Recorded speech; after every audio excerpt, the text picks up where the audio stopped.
This is Retro Sports Radio. Visit RetroSeasons.com for more sports history.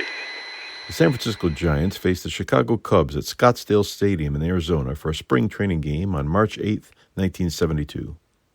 San Francisco was managed by Charlie Fox and were coming off a strong season in 1971, despite losing to the Pirates in the NLCS. Chicago was managed by Leo Durocher in his seventh and what would turn out to be his final season with the Cubs. This audio recording is from the San Francisco radio broadcast, featuring announcers Lon Simmons and Bill Thompson. Well, that is the bat, Willie Mays in the leadoff position. Mays will lead off, play center field. Tito Fuentes batting number 2, playing second base. Another experiment, Dave Kingman batting number 3 and playing third base. Willie McCovey at first base, batting number 4. Bobby Bonds hitting 5th, playing in right field. Kenny Henderson in left field, batting number 6. Fran Healy doing the catching and batting 7th. Chris Spire, who is conducting an experiment of his own this year. He's trying switch hitting. He is batting 8th. And Don Carruthers, who won 5 and lost 3 for the Giants last year, both as a starter and reliever, he will be on the mound for the Giants. For the Cubs, Rick Mundy, acquired in trade from the Oakland A's. And the trade sent left-hander Ken Holtzman to Oakland, will be in center field and might be the answer to the Chicago Cubs' difficulties in the past in center field. Glenn Beckert will be at second base, batting number 2. Billy Williams in left field, hitting number 3. Ron Santo, Joe Pepitone at first base, hitting 4th. Ron Santo batting number 5 and playing third base. Jose Cardinal in right field, hitting 6th. Don Kessinger, the shortstop, batting 7th. Ken Rudolph is the catcher, hitting 8th, and Ferguson Jenkins prepares for the first pitch as the right-hander delivers to Willie Mays, who takes high and inside for a ball, 1-0. The Cy Young winner, Ferguson Jenkins, 5 consecutive seasons, a 20-game winner, 24 wins last year. Mays takes low and away for ball 2. Jenkins with a good fastball, an excellent slider. This is the 25th spring opener for the Giants in Arizona, as Mays bats against Ferguson Jenkins. The outfield is around to the left, the infield backed up against Willie. Willie bluffs the bunt, takes inside for ball 3. Willie will be doing some things up there as the leadoff man that he doesn't do in the number 3 position, of course. He'll be trying to get his way on ahead of the Kingman's McCoveys to follow. Strike call, 3-1. Art Williams, the home plate umpire, Paul Runge at first, and Hal Van at third. Williams, who umpired here in spring training last year, a minor league umpire who will probably be in them. There's a drive to deep left field. That one going back all the way to the fence and waiting for it in left field. Williams dropped the ball. Billy Williams dropped the ball. That was 370 feet from the plate. Williams backed up against the wall, and in this high sky of Arizona and looking into the sun, Williams dropped the ball right by the barrier, and Mays winds up at second base. The next batter, number 23, Tito Products and Service, 3 of the many reasons you'll want to stop at standard stations and Chevron dealers along the Chevron way. This broadcast, authorized under broadcasting rights granted by the San Francisco Giants solely for the entertainment of our listening audience, any publication, rebroadcast, or other use of the description and accounts of this game without the express written consent of the San Francisco Giants is prohibited. Mays at second base. Tito Fuentes up here batting left-handed. He takes his strike. The Giants' double play combination now both will be switch hitting, at least for a time, as Chris Spire is trying it, and Tito has for the past few years. And Tito batting left-handed against the right-hander Jenkins. Pitch to Tito. Broken bat, blooper down the right field line. If that stays fair, it's trouble. It's a fair ball. Mays will come in to score. Fuentes digs for second base. He has a broken bat double, and the Giants lead it by a score of 1-0 as the first 2 hitters for the Giants score the first run of the season. An error charged to Williams on that drop fly ball. This is a double for Fuentes. Mays hit the ball hard to left field, a high drive that appeared for a moment as though it had a chance of getting out of here. Williams backed up to the fence and then dropped the ball. Then Tito hit one off the end of the bat, broke the bat, and blooped it in down the right field line for a double. He's at second, and Dave Kingman, right-hand batter up here, swings and misses strike 1. Kingman is going to wear out left-handers. He's going to have to learn a bit about hitting the right-handers, but he batted .278 in his brief stint with the Giants last year, 41 games. He had 6 home runs, 10 doubles, and 2 triples. A big problem this year for the young fella is whether he can concentrate on 2 things. Curve is low for a ball, 1-1. That is trying to hit major league pitching and try to play third base, a new position for him. He is an excellent athlete. Has surprising quickness for a fellow 6'6", and he needs the quickness at third base. Of course, this is not to say that Dave Kingman is going to play third base, because there's a fellow by the name of Alan Gallagher that played it last year that figures the job as his. Pitch to Kingman, a curve low for a ball. The obvious reason that they want Kingman in at third base is for his power hitting. Bobby Bonds, discussing the number 3 spot in the batting order, said, well, he's not too sure about Mays batting first. Mays has the experience to bat third. He says, after you've made outs, pitch to Kingman is low for a ball. He says, batting in the number 3 spot, and after you've made outs that ended innings about 5 or 6 consecutive times, you notice when you look down the bench that Willie McCovey is sort of looking at you.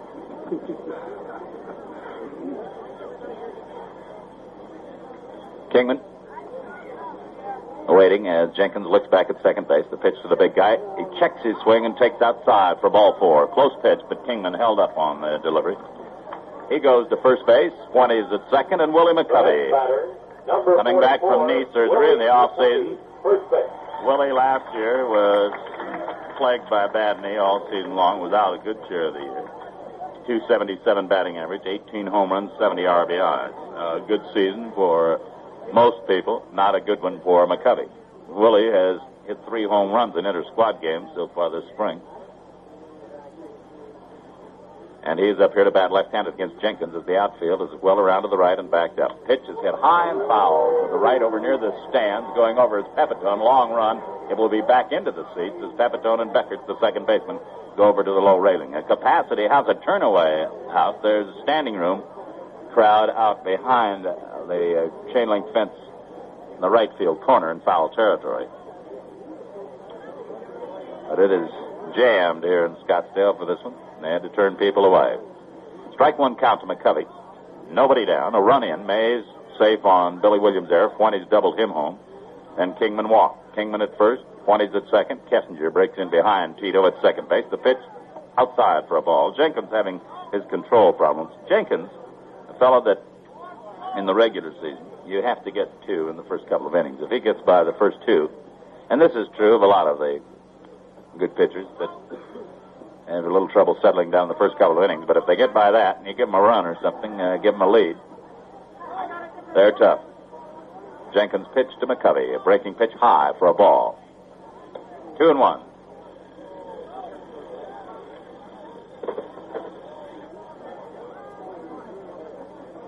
One to nothing, the Giants in front as spring training opens. The Giants last year, 15-11 record in spring training games. The Cubs were the leading team in Cactus League play. Giants went on to win the Western Division Championship. Swing and a looper out into short left. That one's going to drop in front of Williams. Fuentes is heading for the plate. Williams has the ball bounce off his glove. Kingman goes to third. McCovey's at first with a bloop single, and Fuentes comes in with a second run. Have your attention, please. So they're wearing Jenkins out. A drop fly ball and 2 pop flies off the end of the bat that dropped in. McCovey has an RBI single. The Giants in front 2-0. The old saying about better to be lucky than good. Well, McCovey is definitely good, and that time he was very lucky. So he has both things going for him. Now Bobby Bonds in the number 5 spot. Bonds, the Giants' leading hitter last year in RBIs, home runs, takes low for a ball. 1-0. And third is Kingman. At first is McCovey. Joey Amalfitano, a new member of the Giants. He was formerly on the first base coaching line for the Cubs. He is coaching at first base for San Francisco, and Johnny McNamara over at third. Outfield to the left for Bonds, backed up. Double play position in the infield. Curve is outside for a ball.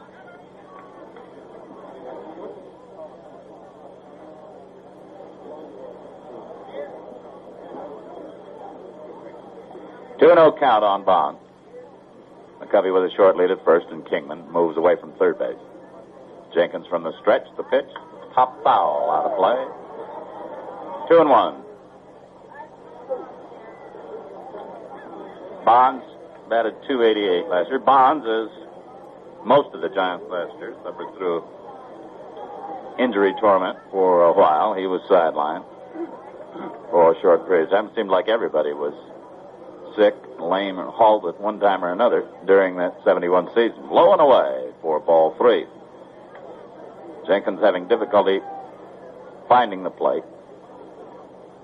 And he's behind 3-1 to Bonds. No one has been retired yet, although May should have been on the fly ball to Williams that Williams dropped for an error. 3-1 pitch. Bonds grounds it to shortstop. Could be 2. Over to second for 1. Becker's throw to first. In time. Double play. Bonds bounding into a double play from Kessinger to Beckert to Pepitone. So the Cubs, who were having trouble getting 1, get 2 on that play. And Kenny Henderson will be the batter. Left field. Dave Kingman came in to score on that double play. So the Giants now have themselves a 3-0 margin as Kingman crosses the plate. The Cubs were converting the 2 out. Kenny Henderson fouls the first pitch back, batting left-handed. Kenny is switch batter. Strike 1 count. Henderson.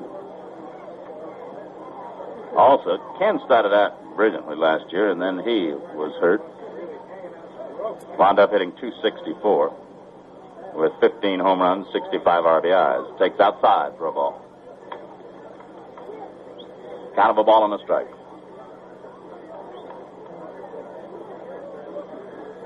One and 1 count to Henderson. Bases empty. 3 runs in. Pitch outside for a ball. Jenkins missing with that one, and it's 2-1. Fran Healy on deck.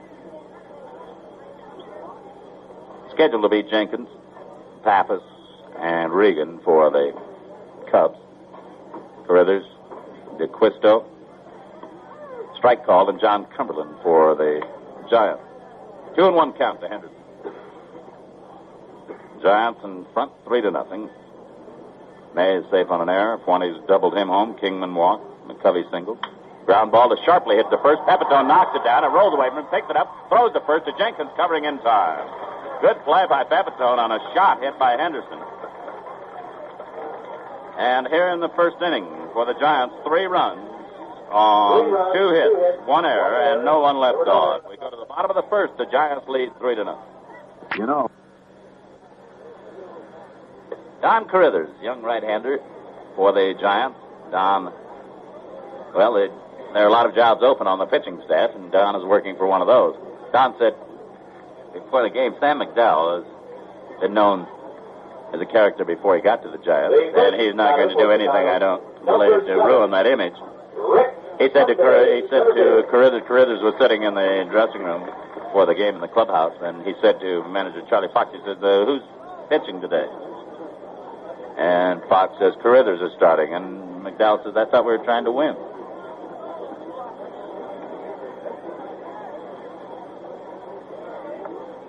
Rick Mundy will lead off. Left-hand batter, the fellow trying to answer the center field problems of the Chicago Cubs, takes a fastball outside for a ball 1-0. The Giants defensively, Henderson in left, Mays in center, Bonds in right. Kingman at third, Spire at short, Fuentes at second, McCovey at first, Dan Healy the catcher, Carruthers deals off to Mundy. Pop foul out of play, and it's a ball and a strike. Carruthers has to keep the ball down. It's a fine shutout against Houston. Any shutout you pitch is a fine one, I guess. Kingman, besides having to learn how to pick up the ball and throw it, is going to have to learn about positioning himself at third. There's a drive deep to left field down the line, twisting away from Henderson. It lands one hop, picked off by Henderson, and Mundy has himself an off-field double. Mundy hit that ball hard to the opposite field. Henderson chased it down Number 18, Glenn. and got it back to the infield, but Mundy had himself a double. So each team starts off with a runner at second base on a drive to left field. And Rick Mundy, in his first appearance in a game as the Chicago Cubs, doubles to left field, and Glenn Beckert will be the batter, right-hand batting second base, and one of the toughest men in baseball to strike out. Hit last year, .342. Look at second by Carruthers. The pitch to Beckert, a breaking pitch for a strike, 0-1. Talk about Mr. Valuable, Glenn Beckert certainly has come along to be one of the top Chicago Cubs. In the field and at the plate. Spire bluffing behind Monday at second. The pitch to Beckert popped up into short left. This may be one of those little loopers that dropped in. Henderson comes on. He makes the catch. Kenny Henderson, a one-handed catch.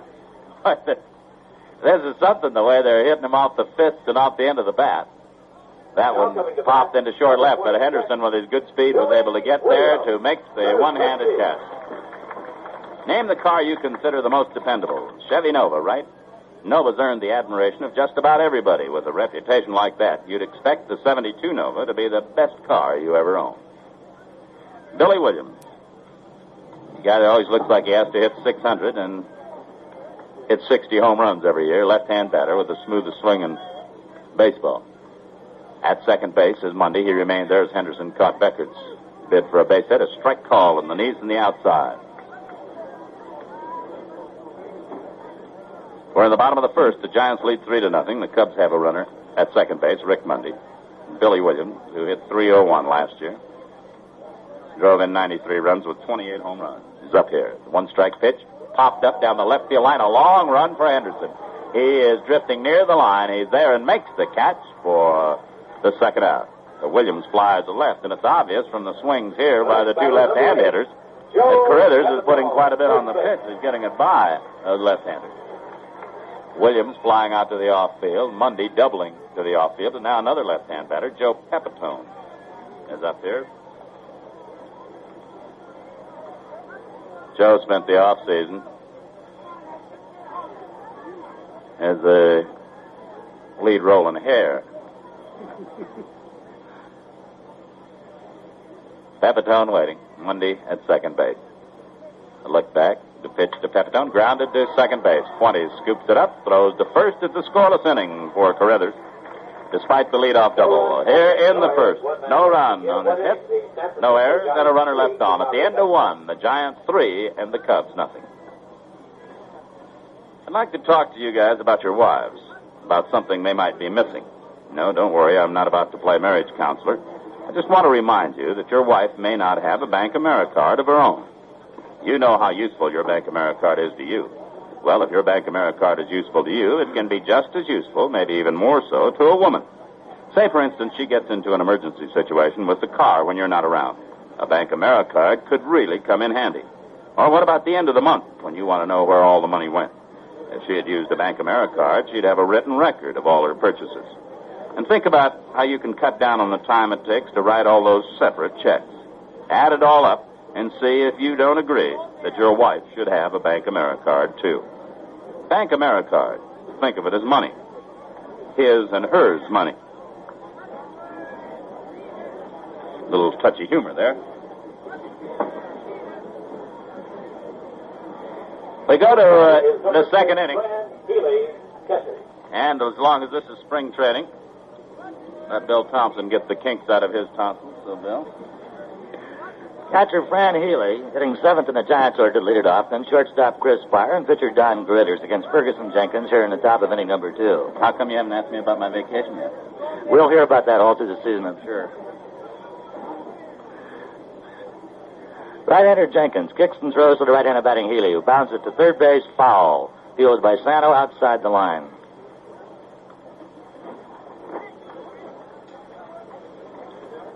Healy last year got off to a great start for the Giants, particularly in a pinch-hitting role. Had a big pinch hit home run in the season to beat Houston. Finished with a very respectable year, batting .280, appearing in 47 games. Fran, 6'5", native of Massachusetts. Jenkins to the plate. Breaking pitch low. If Kingman plays third base, McCovey at first base, and Healy behind the plate, you get some height. Dodgers ought to be careful about starting a fight this year. The 1-1 pitch to Healy. Low, ball 2. Cub infield, a bit to the left or straight away. The outfield the same way. Mundy just slightly in the left center. Williams deep in left. Keeps checking the sun. It is going to be tough on all the outfielders. Low again is Jenkins, ball 3. Jenkins drops behind on Healy. 3 balls and 1 strike.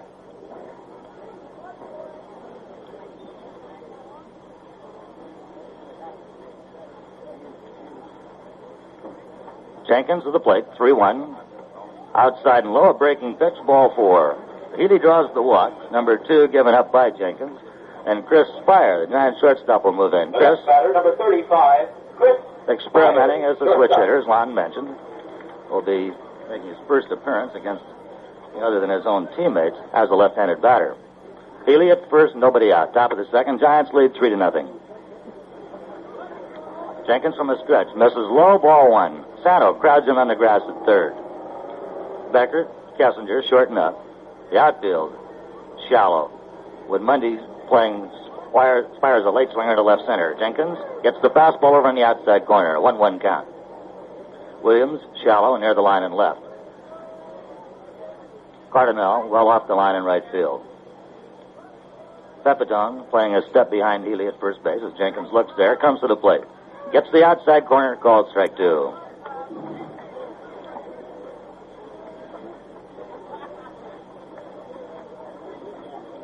Jenkins checking signs with catcher Ken Rudolph. Healy away from first. Breaking pitch, a half swing, and he checked in time. Plate umpire Art Williams saying Spire did not go through, being asked to check with the first base umpire Paul Runge. But the decision will stand. The count on Spire goes to 2 balls and 2 strikes. Healy again moving away from first. Pepitone playing off the bag now. Throw to first. Pepitone had to cross behind Healy to make the catch. Jenkins throw over there.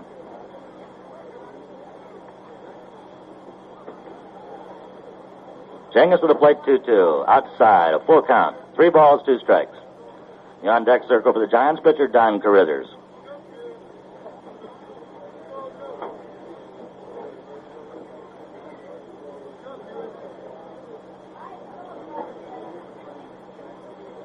Jenkins looking to Rudolph for a sign. Has one he likes. Quick throw to first. Healy back in. This with a full count, 3-2. Pepitone now playing on the bag, holding Healy there. Jenkins sets. 3-2 pitch. Outside, ball 4. Those fire walks. That pushes Healy up to second. It's the third walk off Jenkins, and the second in a row. The Giants batter will be pitcher Don Carruthers. Don bats as he pitches, right-handed. Carruthers checking with third base coach John McNamara. The Cubs, of course, look for the bunt with the pitcher at the plate. Runners at first and second, and nobody out. Santa will try to anchor at third. Kessinger will try to hold Healy close to second base. Pepitone crowding in on the grass at first. Outfield shallow, playing Carruthers around to the right. Carruthers around to bunt, fouls it off. Mask of Rudolph, strike 1. Milt Pappas throwing in the Cub bullpen in left field. Pappas scheduled to be the second of 3 Cub pitchers in the afternoon. There are no rules that say only 3 men can work. A 1-strike count on Carruthers. Pepitone way in on the grass at first base. Carruthers around to bunt. Bunts it down the third base line. It's a good bunt. Sano has to come into field. Throws to first in time as Beckert covers. Perfect bunt by Don Carruthers. Right down the line. Pushed it past Jenkins for Sano to come in and make the play. Healy goes to third. Spire to second. Carruthers retired on the sacrifice. Sano to Beckert covering. And Willie Mays will be the Giants batter. Next time you pull into a gas station, remember to pull out your Bank America card. It's money that gets you where you want to go. Mays, safe on Williams' error in the first inning, later scored the Giants' first run. Mays had a towering drive to the left field fence. Williams lost the ball in the sun, had it skip off the tip of his glove. Cubs play the infield back as Jenkins works from a windup, and Mays swings at a breaking pitch and misses, strike 1. Healy at third, Spire at second. 1 out top of the second, and the Giants lead 3-0, threatening to get more. Jenkins to the plate. Slider is a called strike on the outside corner. There was the good slider that Lon mentioned. Jenkins quickly in front of Mays, 0-2. Big right-hander into the motion. The 0-2 pitch. Breaking pitch, loop to left center field. A long run for Williams. On the run, cannot get it. Drops in front of him. 1 run scores, 2 runs scores. Mays trying for second. He's got a sliding double. Mays with a looping fly ball in the left center. It dropped between Williams and Mundy. Williams fielded the ball. Healy and Spire both scored to put the Giants in front 5-0. Mays has a double and 2 RBIs. Tito Fuentes who had a broken bat double down the right field line his first time to drive in the Giants' first run, will be the batter. Tito, switch batter, batting left-handed.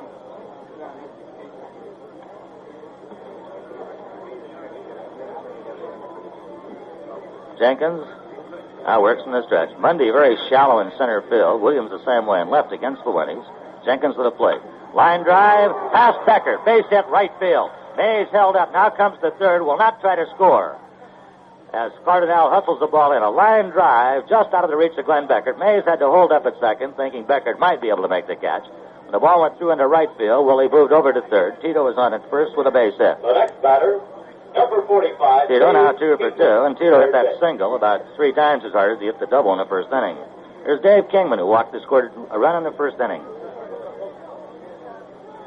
Giants with 2 runs in, 1 out. Runners at the corners. Mays at third, Fuentes at first. The Cubs will play the infield double play deep.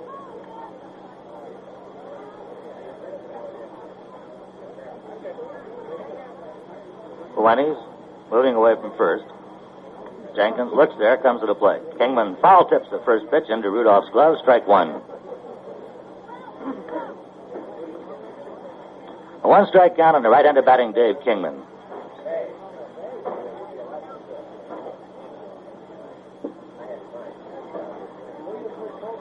Jenkins sets at the belt. The 0-1 pitch. Popped up foul off first base, drifting back into the stands or over the seats into the parking lot. Jenkins in front of Kingman, 0-2. Rudolph out to talk with the Cubs pitcher. Conversation now breaks up as Rudolph heads back behind the plate. Mays at third talking with Johnny McNamara. Bully standing on the bag. Now will move away. Fuentes a short lead at first. Jenkins ready. 0-2 pitch. Fastball inside of the belt, ball 1. Kingman leaning over that plate, appeared to be looking for a breaking pitch, and Jenkins hummed one. It fell high on the inside. Straightened Dave up in a hurry. A ball and 2 strikes on the Giants' third baseman. Jenkins to the plate. Breaking pitch swung on and missed. Strike 3. Kingman down on strikes for out number 2. Jenkins gets his first strikeout. We pause for station identification. This is the Golden West Radio Network. When you want to hear the sounds of the city, listen to the Terry McGovern Show, 4 to 8, right here on KSFO in San Francisco. It's the sound of the city.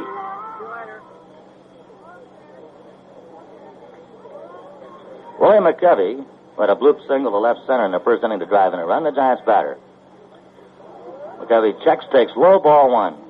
Mays at third, Fuentes at first, 2 outs, 2 runs in. We're in the top of the second, and the Giants lead 5-0.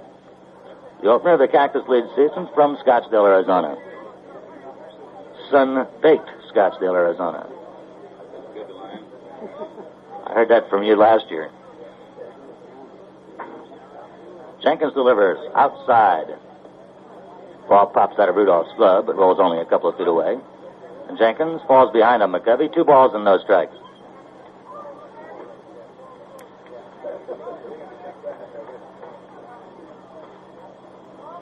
The 2-0 pitch to McCovey. Swung on and missed, and McCovey had himself a rip. Jenkins appeared to take a bit off the pitch. McCovey had quite a swing. A 1-2 count. Jenkins works quickly. Breaking ball, line to right field. Cardinal is there, makes the catch up over his head. McCovey hit it on the nose, but right at Cardinal for the out. For the Giants in the second, 2 runs on 2 hits. There were no errors. 2 runners left on.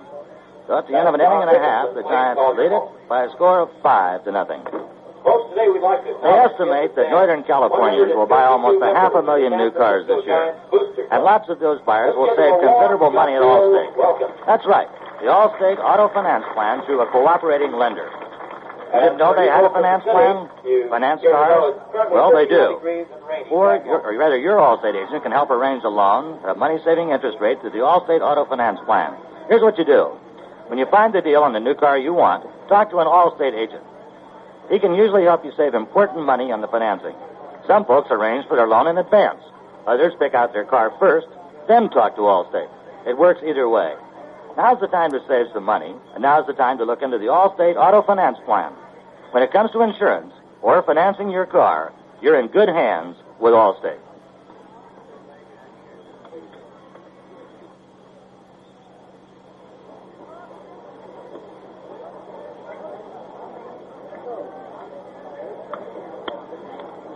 For the Cubs, The first batter for the Cubs. their captain and third baseman, right-handed batting Ron Sano will lead it off. Sano hitting fifth in the order. He will be followed by the right fielder Jose Cardinal and shortstop Don Kessinger.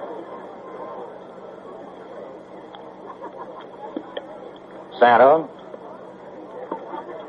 really trimmed down for this early in spring training. Don Critters kicks and throws. Slider for a strike in the outside corner.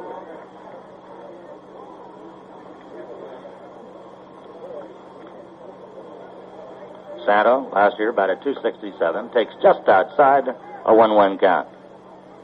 Played in 154 games, had 148 hits, 21 home runs, 88 RBIs. Swing and a miss on a breaking pitch.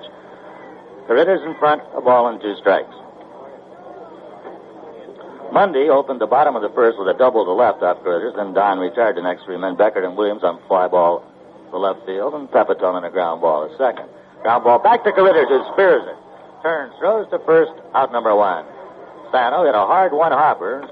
Critters stuck out the glove, picked it up, turned it into an easy out. So 1 is away, and right-handed batting Jose Cardinal will move in. If you rent an apartment, you've got a lot to lose. So it's smart to get some Allstate renter's insurance and protect your household furnishings against loss from fire, explosions, and many other hazards. Cardinal, right-handed batter, takes low and away, ball 1.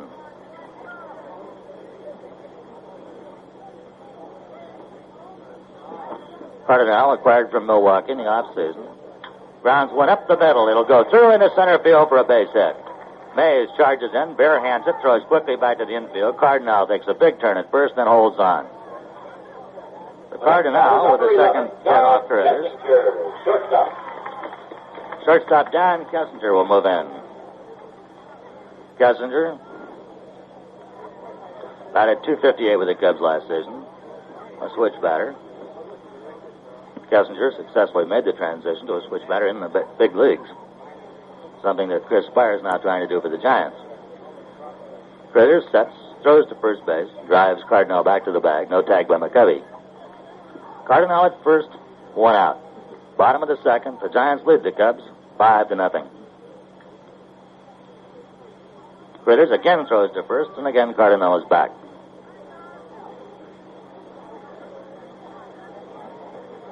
Giants play Kessinger as a bit of a late swinger. Do not exaggerate against him as they did when he first started to switch it. Critters fires. Called striking the outside corner.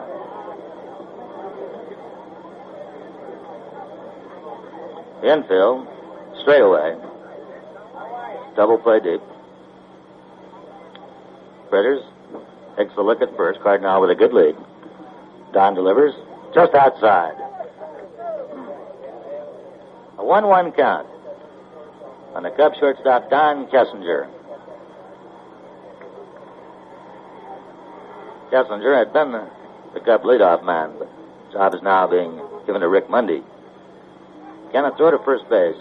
Cardinal back, beating the tag by McCovey. Critters checking signs with Fran Healy. The 1-1 pitch on its way. High, ball 2.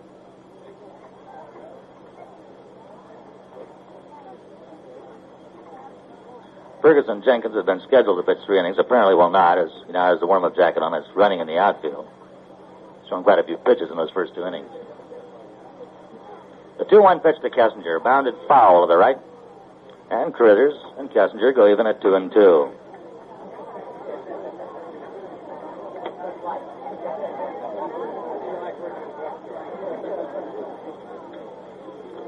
Critters with a new baseball.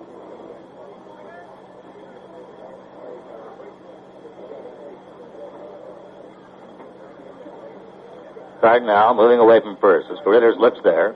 Comes to the plate 2-2. High, ball 3. Critters at a full count. 3 balls, 2 strikes.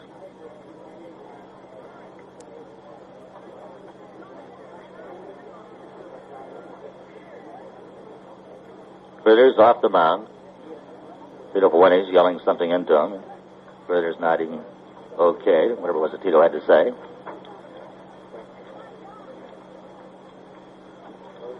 Cardinal with his lead. Critters steps off. Now Don ready.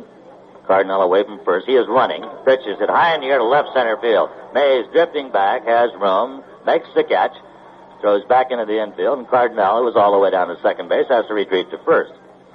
The next batter, number 15, Ken Rudolph, catcher. Catcher Ken Rudolph. Rudolph was with the Cubs, San Antonio. Last year with the Cubs Farm Club at Tacoma, but did get in 25 games with the big clubs, hitting 197, batted 285 in AAA ball. Right-handed batter. Don Critters. Pitch is liced foul outside first base. Strike 1. Cardinal at first, 2 outs.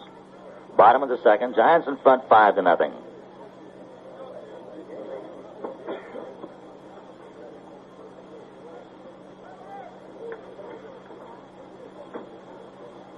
Critters sets.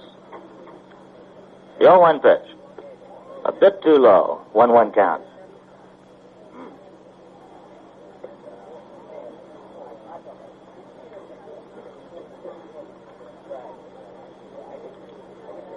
Cardinal getting a lead. Pitch to Rudolph, a let-up. Misses low. Ball 2. 2-1 count. Ken Rudolph, the Cubs' right-handed batting catcher. Cardinal moves away from first. 2-1 pitch. Lined into center field for a base hit. Cardinal will go to third as Mays over into right center cuts the ball off, throws in towards the plate. Now Rudolph moves up to second base. Ball off McCovey's glove, but Healy backing up fields it. Mays, feeling the ball in right center, cut loose with a throw towards the plate. It was a high throw over the head of the infielders. And Rudolph able to move up to second as Cardinal goes around to third. Left-handed batting Pat Burke will be a pinch batter for Jenkins.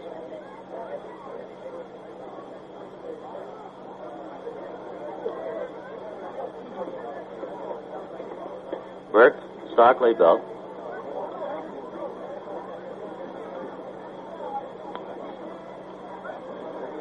With San Antonio, most of last year, batted 279. Takes high for ball 1. Burke, 6 feet, 210 pounds. 24 years old. An infielder by trade. Critters from a windup. Misses high, ball 2. Critters behind on the pinch batter, Pat Burke, 2 balls and no strikes. Jose Cardinal at third. Ken Rudolph at second. 2 outs. Giants in front 5-0 in the bottom of the second. Cardinal down the line. Critters misses very high, ball 3. Healy asks for time, runs out to the mound to talk with Giants' young right-hander.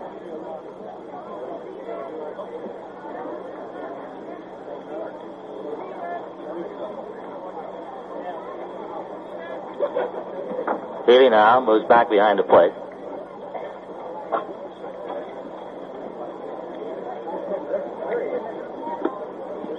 The on-deck circle for the Cubs, their leadoff man and center fielder, Rick Mundy.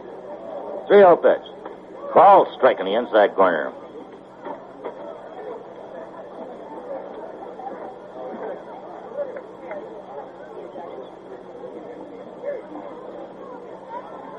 Critters. 3-1 pitch. Just outside, ball 4. So Burke draws the walk. First off, Critters. That loads up the bases as Cardinal is at third, Rudolph at second. And Rick Mundy, who doubled the left field in the first inning will be the Chicago batter.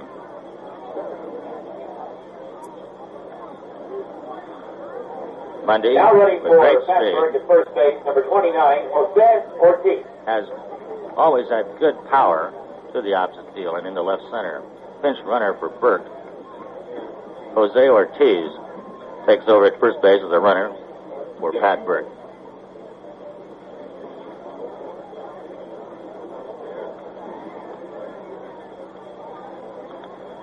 Bundy, left-handed hitter. Don Cruters from a windup. Fastball is a strike.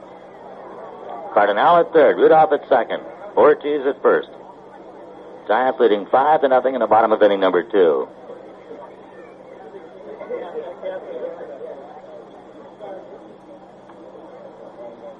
Critters kicks, throws 0-1. Fastball called, strike 2.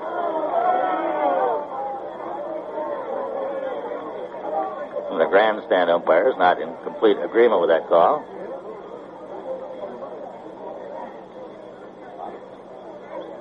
Critters in front of Mundy, 0-2.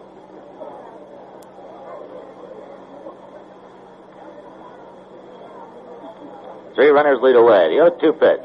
High and outside. Healy had to reach up to stab that pitch to keep it from going to the screen. It appeared to sail. 1-2 count.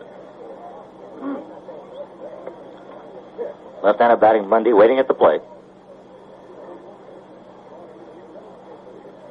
The 1-2 pitch on its way. Popped up. Behind second base. Fire drifting back. Mays coming in. It's Mays who calls. He's got it. The side retired on a pop fly to Willie Mays in very short center field. Well, Ritters gets out of the inning. The Cubs, no runs on 2 hits. No Giant errors. 3 runners left. At the end of 2 full. The Giants 5. The Cubs nothing. Well, we mentioned how fast that spring training got around this year. It's not going to be too long till opening day at Candlestick Park either. An opening day ticket for Thursday. It's a Thursday opener this year, April 6th against San Diego.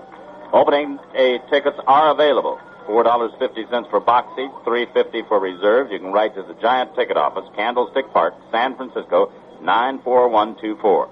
Giant Ticket Office, Candlestick Park, San Francisco, 94124. Now, if you can't make it to opening day on a Thursday, maybe Sunday is the first chance you'll get to see brand new Candlestick Park. And believe me, it looks beautiful. They've done a magnificent job. Enclosing Candlestick, if you didn't see it during the football season, the 49ers playing there, you'll be very much surprised. In fact, they've done a lot more work since the football season ended. And Candlestick Park looks great. That's Sunday against the San Diego Padres, the first doubleheader of the year. First chance to see the Giants in the doubleheader. Tickets for the season's first doubleheader available now by mail. You can write to Giant Ticket Office, Candlestick Park, San Francisco, 94124. Box seats, $4.50. Reserve seats, $3.50. Opening day, Thursday, April 6th. The first doubleheader is Sunday, April 9th. The new pitcher for the Chicago Cubs is Milt Pappas, and to tell you about it, here's Bill. Pappas, veteran right-hander. With the Cubs last year, won 17 and lost 14. His highest win total in his big league career, which started back in 1958, or 57 actually, with Baltimore. Bobby Bonds grounds one sharply to third base. Bobbled by Sano. Picks it up, throws, and gets him. And Joe Malfitano, the Giants' first base coach, does not think so. He was grounded into a double play in the first inning. Was thrown out by Ron Sano. The next batter, number 15. Ball was sharply hit. Skipped off Sano's glove. He chased it down, turned, made a good throw to first base. Just nipped Bonds. Bobby prepared for out number 1 as Pappas gets the first man he faces, and Kenny Henderson, who grounded sharply to Pepitone at first base in inning number 1, will be the Giants' batter. Foul tips the first pitch off Rudolph's glove, strike 1. Pappas, last year with an ERA of 3.52, been in 461 Major League ball games, 185 wins, 145 losses. Letta is popped up. Short left field, drifting back. Kessinger the shortstop, waving Williams off. Kessinger makes the catch for out number 2. Ferguson Jenkins pitched 2 innings for the Cubs, gave up 5 runs, 3 of them earned. Now coming back, On 4 hits, he struck out 1 and he walked 3. Fran Healy, who walked and scored a run in inning number 2, the Giants batter against Milt Pappas.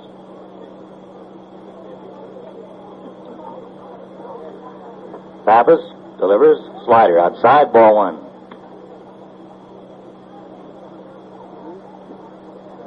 John D'Acquisto throwing in the Giant bullpen in right field. Bounding ball, 1 hop to Sano at third. Sano goes across to Pepitone, and the side is retired. Pappas comes in to pitch the first 1-2-3 inning of the ball game. Giants go very quietly. No runs, no hits, no cover hitters, no runners left. At the end of 2.5, the Giants 5 and the Cubs nothing. Giants make one lineup change as Ed Goodson goes in at first base, replacing Willie McGovey. The rest of the lineup remains the same. Kingman at third, Spire at short, for when he's at second. Outfield from left to right, Henderson, Mays, and Bonds. Healy the catcher, and Don Carruthers the pitcher. For the Cubs, the 2, 3, and 4 spots in the batting order. Second baseman Glenn Beckert, left fielder Billy Williams, and first baseman Joe Pepitone. Slider is a strike. Beckert flied to Henderson in short left center in inning number 1. Right-handed batter. Chokes up on the bat. Ground ball right side. Carruthers falls down, but Fleming's cover fields the ball. Throws to first base for the out. Carruthers starting to move off the mound in case he should be called on to cover first base. Tripped and fell. Giants gather around him. Charlie Fox runs out to the mound. Now trainer Leo Hughes comes out. Carruthers is walking around. Appears to be all right. Sure as manager Fox that he is, Charlie heads back to the dugout. Cuts off Leo Hughes at the pass. Now coming to bat, number 26, Billy Williams.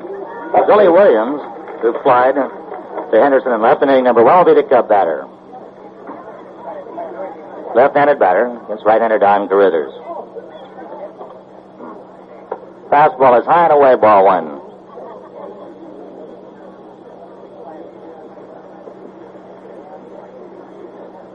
The 1-0 pitch to Williams. Popped up, foul, it'll be out of play. Healy starts back, but this one goes back into just over the seats, off to the left of the plate. Carruthers in on the count of 1-1.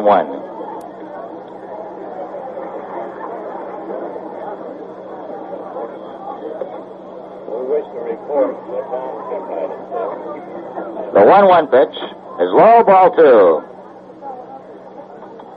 Carruthers, the youngster John D'Acquisto, and John Cumberland, the Giants' scheduled pitchers today. 2-1 pitch on its way. Bounded foul to the right.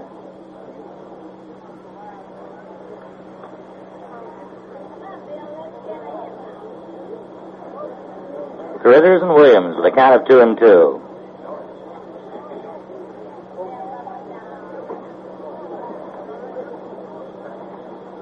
Carruthers with a sign from Healy. Don kicks and throws. Just misses low inside. Williams had a notion, but laid off in time. The count goes full at 3-2. 1 out, bases empty. Bottom of the third, Giants lead 5-0. 3-2 pitch. Low, ball 4. The next batter, number 8, Joe Pepitone. Carruthers gives up his second walk. Cubs have a runner at first with 1 out, and first baseman Joe Pepitone will move in. Pepitone, the left-handed batter.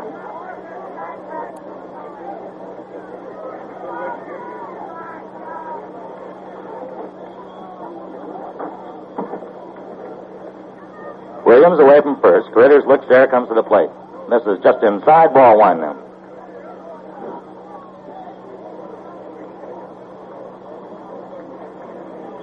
Giant outfield deep and around to the right. Infield double play deep. Carruthers sets and fires. Drive to deep right center field. Bonds a long ways to go. This one is off the wall.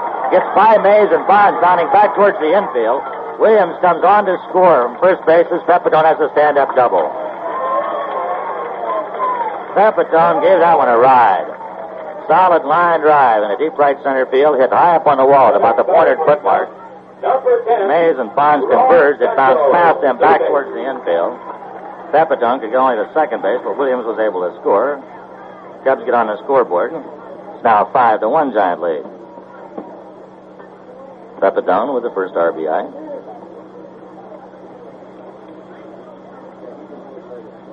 Here's Ron Santo, who was thrown out by Carruthers, inning number 2. Takes a curve for a strike. Santo doesn't like the call. And again, the fans agreeing with the Cub captain. Tap it down. I lead at second. Critters checks in, comes to the plate. A swing and a miss on an off-speed curveball. First time the Critters has thrown that pitch today. Took something off the curve and had Santo way out in front. Critters in front 0-2.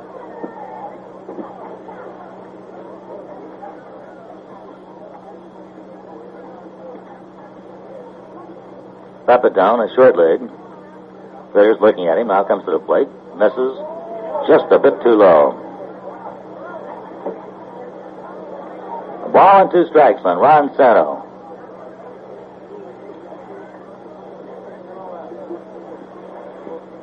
On deck for the Cubs, right fielder Jose Cardinal. Swing and a miss by Santo, and a good breaking pitch by Carruthers. Santo down on strikes.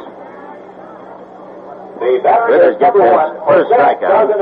Jose Cardinal, who singled to center in inning number 2, will be the Cubs batter. Cardinal been in the big leagues briefly with the Giants. With California, Cleveland, St. Louis, Milwaukee. Now, member of the Cubs. 260 lifetime Major League average. Cardinal, feet close together. Critters misses low, ball 1.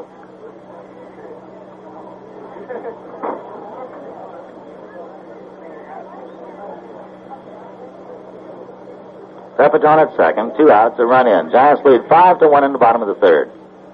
A let-up misses. And Critters drops behind on Cardinal. 2 balls and no strikes.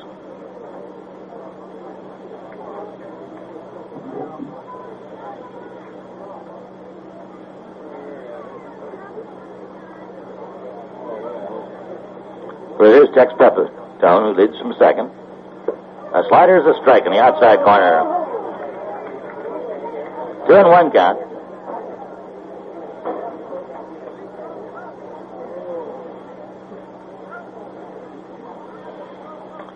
Again, Critters sets at the belt. 2-1 pitch on its way.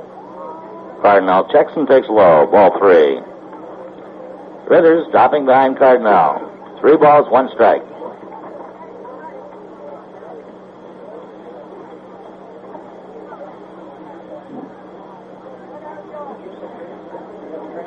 Don ready. 3-1 pitch. Hit high in the air to right center field. Mays have to go back and on the run. In the deep right center, still going. Reaches out, makes the catch. In the right center field corner, 415 feet away from home plate. Willie Mays on the run to haul it in. For the Cubs in the 3rd. 1 run on 1 hit. 1 man left on base. There are no Giant errors. There was a runner left. At the end of 3 full, the Giants 5 and the Cubs 1. Before going to inning number 4 and Lon Simmons, we'll pause for station identification. This is the Golden West Radio Network. When you want to hear the sounds of the city, listen to Carter Blakemore Smith, 1 to 4, right here on KSFO in San Francisco. It's the sound of the city. Chris Spire swings at the first pitch and hits a 2-hopper to second baseman Glenn Beckert, who throws him out at first base, and Pappa's first pitch is the first out of the 4th inning. So Spire retired, and Jim Ray Hart will be batting for Carruthers. Don Carruthers, who pitched an impressive 3 innings. Carruthers in that 3 innings, giving up 4 hits, 1 run, walked 1, struck out, or walked 2 and struck out 1. Hart, batting right-handed, last year plagued by arm problems after an arm operation. Takes low for a ball, 1-0. Jimmy could certainly help out if he could bounce back. 1-0 pitch, swung on and missed.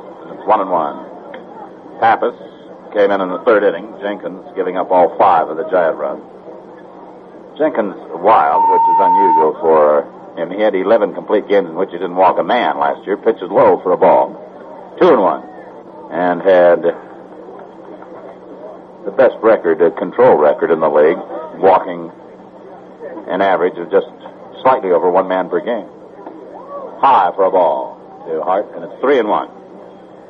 Jenkins, obviously, having his control difficulties because of the early spring training. 3-1 pitch, low, ball 4, and Hart draws a base on balls. The first base runner off Pappas, and Jimmy goes to first base, as Willie Mays will be the batter. Mays has been on twice. The next batter, number 24. He's safe on an error and scored a run in the first inning when Billy Williams dropped his fly ball at the base of the fence in left field, and then he doubled into left center field to drive in 2 runs. Both those appearances against Jenkins, and now he faces Pappas here with Hart, a runner at first base. 1 man down. Mays swings and fouls it away. Strike 1. Willie reaching for a breaking pitch that time.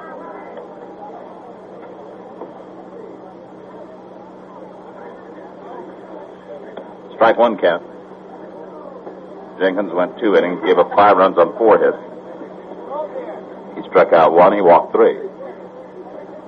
Mays has the outfield swung around to the left as he swings and misses a high fastball. Strike 2. 0-2 the count to Mays. Pappas is out in front of him. Hart gets a short lead at first. Pappas delivers to Mays, who takes low, dug out by Rudolph as the ball hit the ground. He was able to block it, prevent it from going to the screen, and keeping Jimmy Hart at first base. Giants leading 5-1. Don Carruthers going the first 3 innings for the Giants. We'll have a new pitcher for San Francisco. It'll be John D'Acquisto. Pappas pitch. Mays fouls it back. The count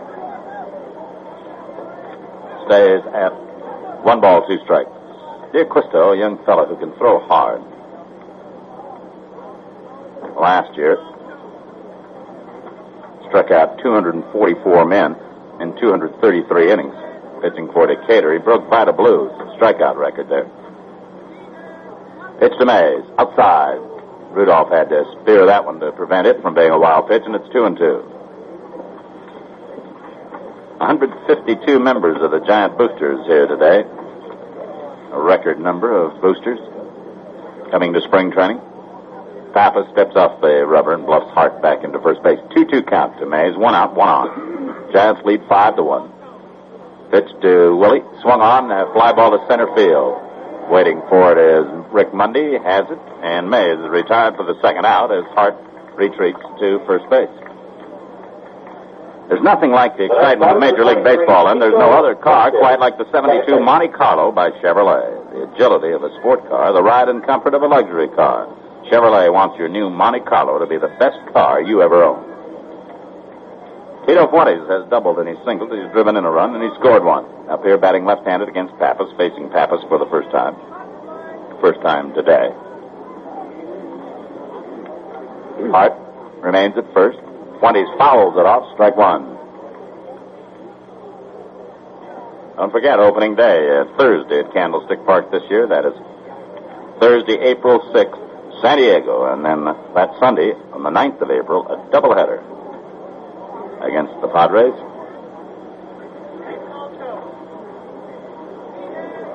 Tickets available for all the Giant home games.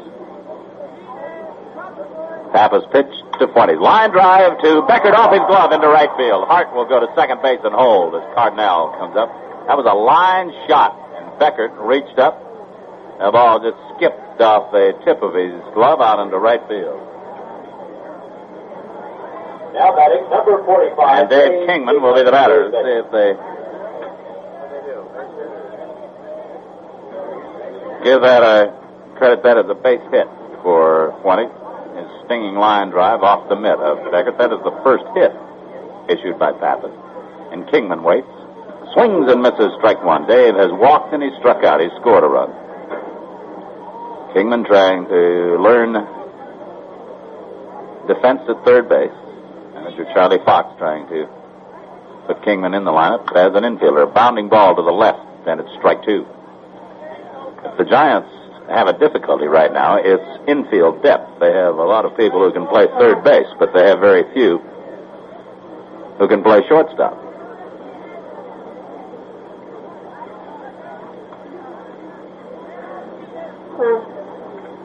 Fuentes at first. Hart is at second. with 2 down, and Kingman waiting with an 0-2 count. The 0-2 pitch. Low and away for a ball, and it's 1-2. Ed Goodson on deck. Ed taking over for McCovey at first base.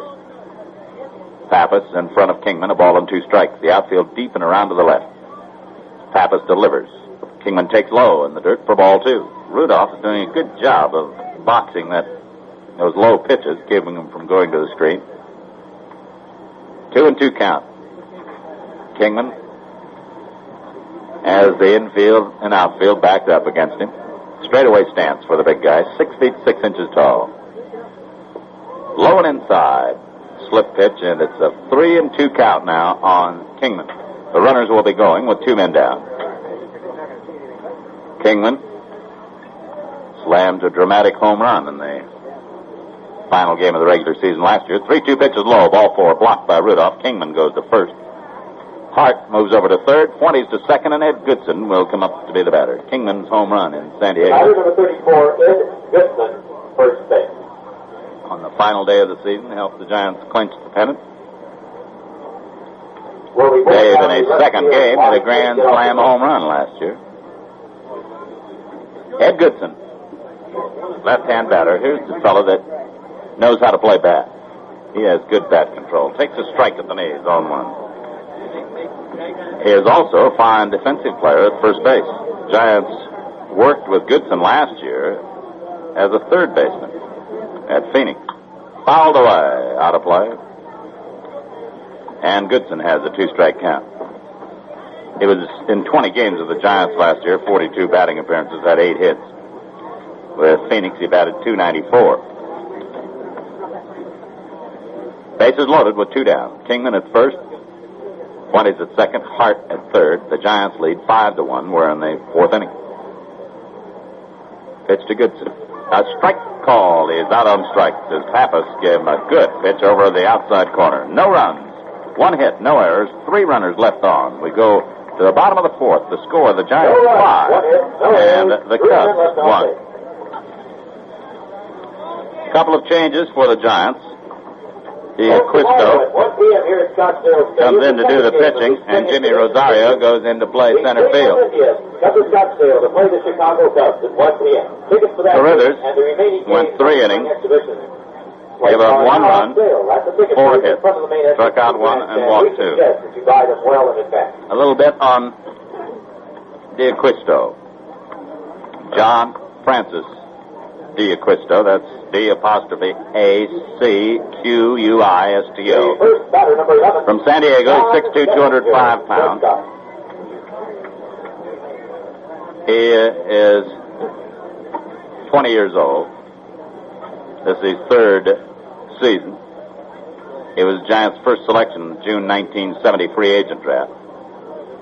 Last year he struck out 244 men in 233 innings. That generally means a pitcher throws hard, and he does.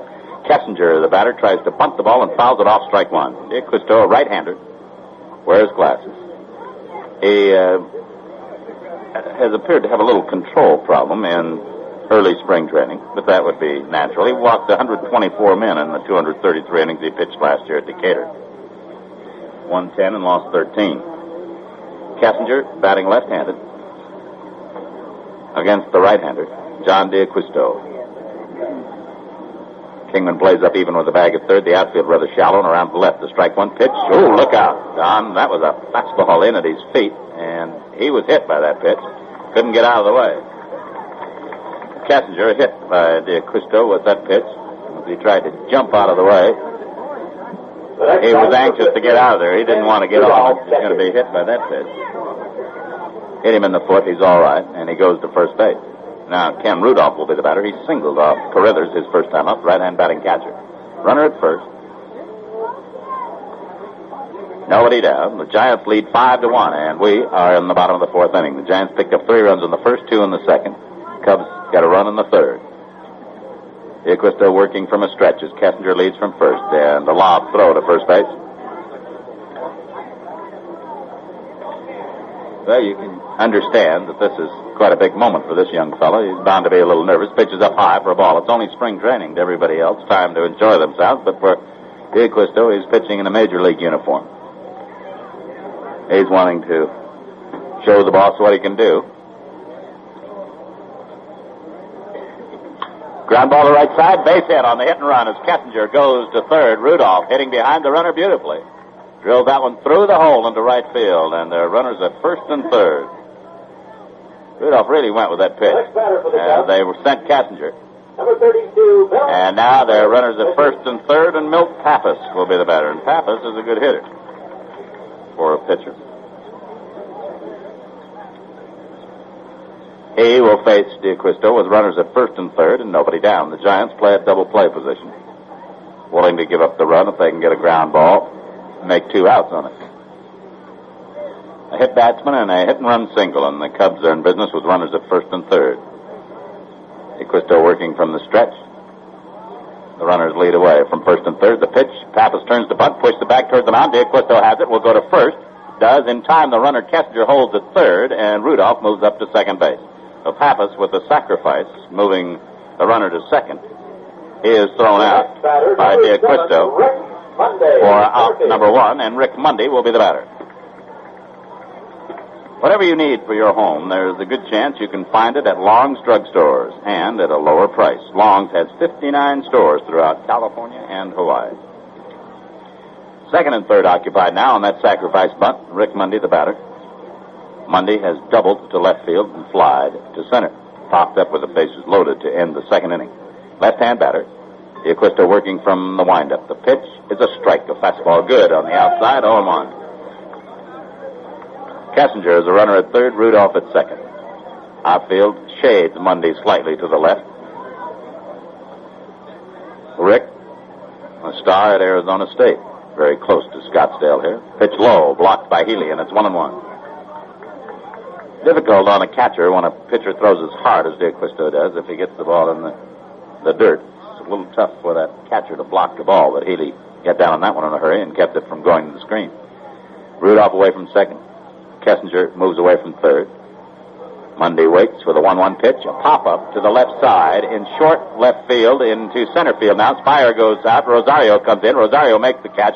Kessinger bluffs, and Rosario fires the ball by Healy, but it's backed up by D'Acquisto, who was in the right place where he should be, and he picked up the ball, and Kessinger had to hold at third base. So Rosario's throw went through Goodson, then Healy, but D'Acquisto backing it up. Now batting number 18, got the ball, and second base. Kessinger had to remain at third. So Mundy pops up to Rosario in center field for the second out. And Glenn Beckert will be the batter. Beckert has flied out and has grounded out. Second and third occupied with 2 men down. Giants lead 5-1. We're in the bottom of the fourth inning. Rookie John D'Acquisto doing the pitching for the Giants from the windup. His pitch to Beckert. High for a ball. 1-0. He gets it up there in a hurry. The Giants have a couple of young pitchers who can throw hard. D'Acquisto is one of them. Whether he will be ready this year to join the major leagues. And now D'Acquisto steps off the rubber. Are they going to call a balk? He stepped up on the rubber, but I don't know if they're calling a balk. He stepped up on the rubber. He said he did not go into his windup. Then he stepped off the rubber, but the first base umpire, Paul Runge, says that he had started into his windup. D'Acquisto is claiming that he just stepped up on the rubber to get the sign, and he is allowed to step off the rubber if he hasn't gone into the motion. The umpire claimed that he had gone into the motion, so coming in to score is Kessinger on the balk, and Rudolph moves over to third. Kessinger made a long bluff down the third baseline, and D'Acquisto stepped back off the rubber, but he had already made a motion going into his windup. So it is ruled a balk. The run comes in to score. It's now 5-2 game. The Giants in front, and Rudolph has moved over to third. Beckert waits with a count of 1-0. 2 down, a run in. D'Acquisto working from the windup again, looks over at third at Rudolph. Now delivers to the plate. A strike, slider good. It's 1-1.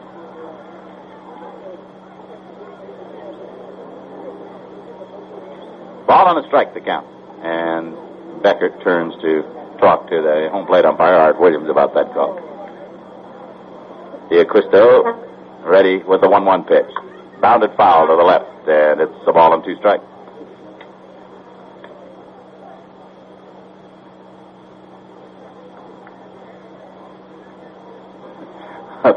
Ball and 2 strikes. The count to Glenn Becker. Here's the 1-2 pitch. Low for a ball 2, 2-2.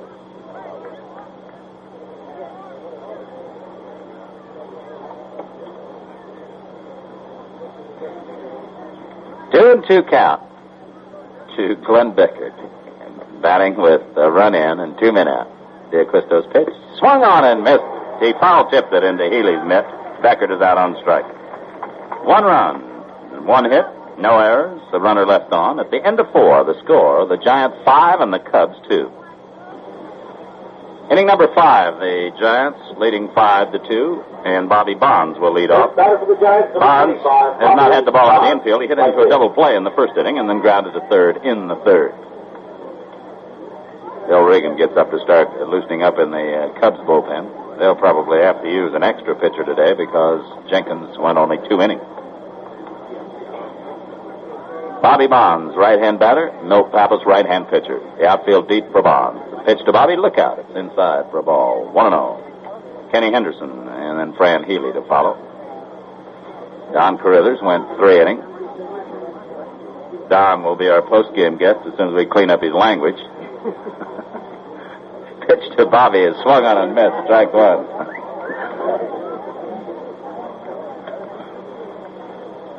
Kind of a ball and a strike. Bonds, Henderson, and Healy against Pappas in the 5th inning. A changeup is good for a strike, and it's 1-2. Edith Daniels says, say hello to the girls at headquarters 6A. I assume that's safe to say. Pitch is low for a ball, and the count is a ball and 2 strikes. 2 balls and 2 strikes to Bob. 2-2 count. Infield backed up now with 2 strikes on Bobby, who crouches at the plate, waits for the 2-2 pitch, and hits one deep into right center field. That one is going to be in between them, bouncing off the fence at the 417 mark. Bonds is turning it on. He's around second. He glides for third, trips, almost falls, keeps his balance, and goes into third with a 3-base hit. Bonds drilling one up the alley in right center, and as he grounded second base, he was just sort of gliding towards third and looking back over his shoulder. He tripped, almost fell down, maintained his balance, and went into third base. So he has opened with a triple, the second hit off Pappas. And Kenny Henderson, who has grounded out and popped up, will be the batter.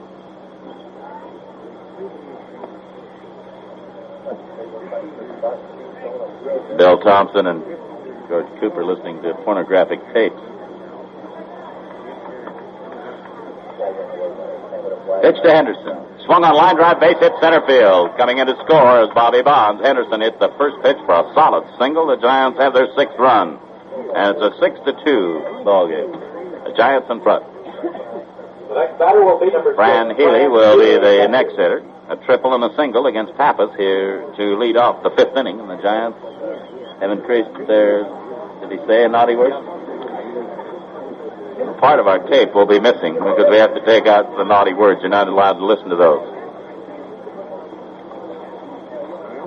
Healy has walked, and he's grounded out. He scored a run. Takes outside for a ball, 1-0. Fran came in against the Cubs last year in the bases loaded situation against Phil Regan. He doubled off the center field fence. Drive in 3 runs. Giants eventually came from behind in that ball game to win it.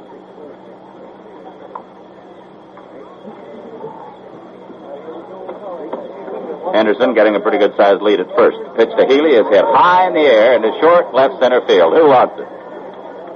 Rick Mundy. And Mundy makes the catch in left center for out number 1. Healy pops out to the Cubs center fielder, and Chris Spire comes to the plate. And now let's get ready for a big inning. Just pop open a good cold Hams. There's always room for another, brother.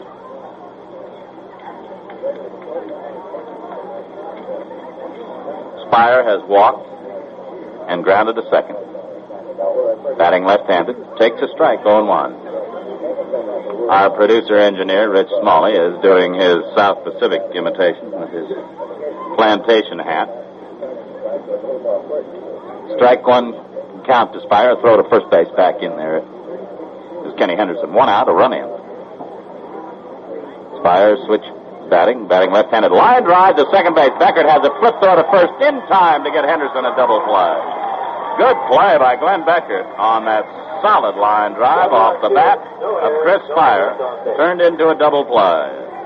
And here in the 5th inning for the Giants, 1 run, 2 hits, no errors, no one left on. We go to the bottom of the 5th, and the Giants lead it by a score of 6-2. Peter Revson is one of America's fastest rising young race drivers. So Standard Oil sent its Chevron Low-Lead to France and asked Revson to run performance tests at the world-famous Le Mans racetrack in a car that can use low lead to see what happens to performance when you use a reduced lead gasoline. For a performance test of gasoline, Le Mans has to be as tough as they come. I've done a number of laps now, pushing the car very hard, and Chevron Low-Lead has really been delivering. It's giving me quick acceleration out of the hairpin turns. And on the 3-mile-long Mulsanne Straight, where you can really wind an engine up, Chevron's been fabulous. Chevron Low-Lead Regular, enriched with premium gasoline components to continue to give quality performance. And for cars that can run on gasoline without lead, Chevron Unleaded, both with F310. Available only along the Chevron way.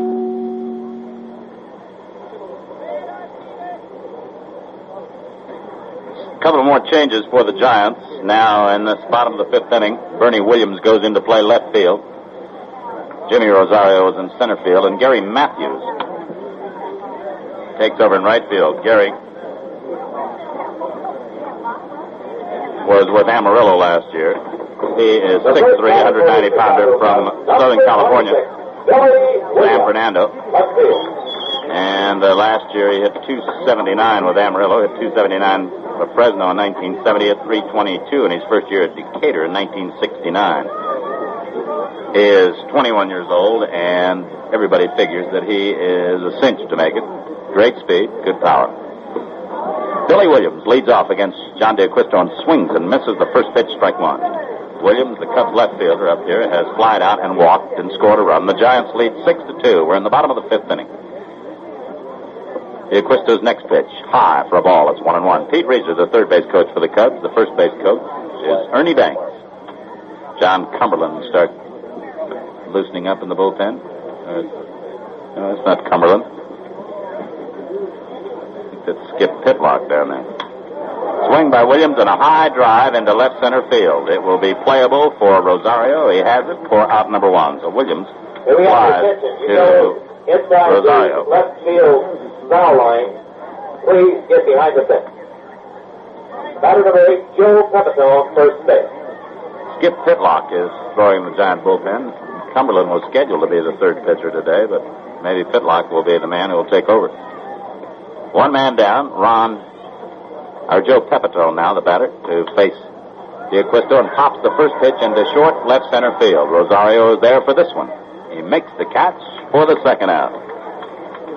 Pepitone and Williams flying to center field against DeAquisto, and Ron Santo will be the batter now. Here's something to remember. Anytime you have a motoring need, there are more than 23,000 standard stations and Chevron dealers ready to help you along the Chevron way. 2 down. Santo has grounded out and struck out. Facing DeAquisto for the first time. Delivers, fouled off to the right, strike one. Giants scored 3 times in the first inning, twice in the second, once in the top half of this 5th inning. The Cubs get a run in the 3rd and a run in the 4th. Carruthers pitched the first 3. DeAquisto now working his 2nd inning. Curveball, line drive, base hit into left center field. DeAquisto hung that pitch.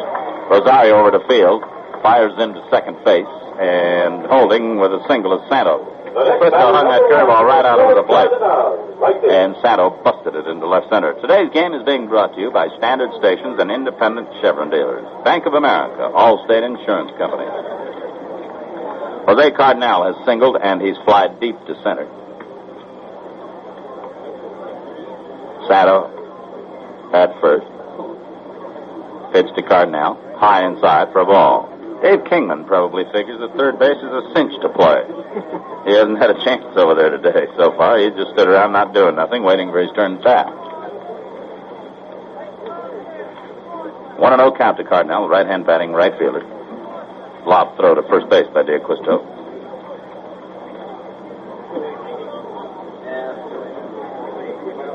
D'Acquisto working from a stretch, 2 down. Santo at first, high fastball for a ball. Count of 2-0 to Cardinal. D'Acquisto telegraphs his curveball a little bit. They're going to have to work on him in that phase of his pitching.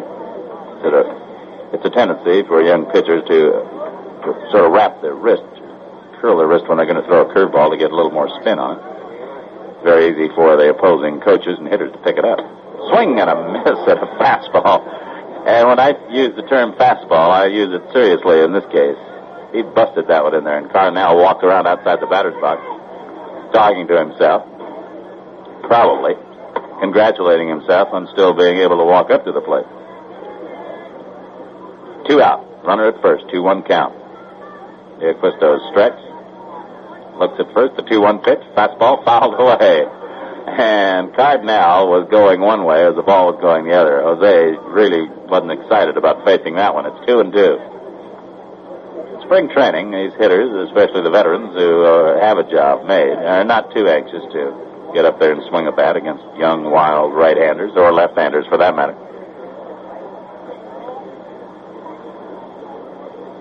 Santo leads away at first with 2 down.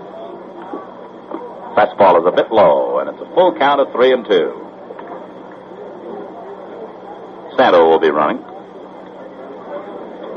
A few changes for the Cubs next inning. Manager Leo DeRocher going to get some lineup changes in there. 3-2 pitch. Swung on, line drive, foul past third base. Hit hard, but pulled foul by a couple of feet. Spring training is time when the managers want to get a lot of people in there to play. And all of a sudden you find yourself looking at rosters, trying to figure out just exactly who the manager's sending in to play.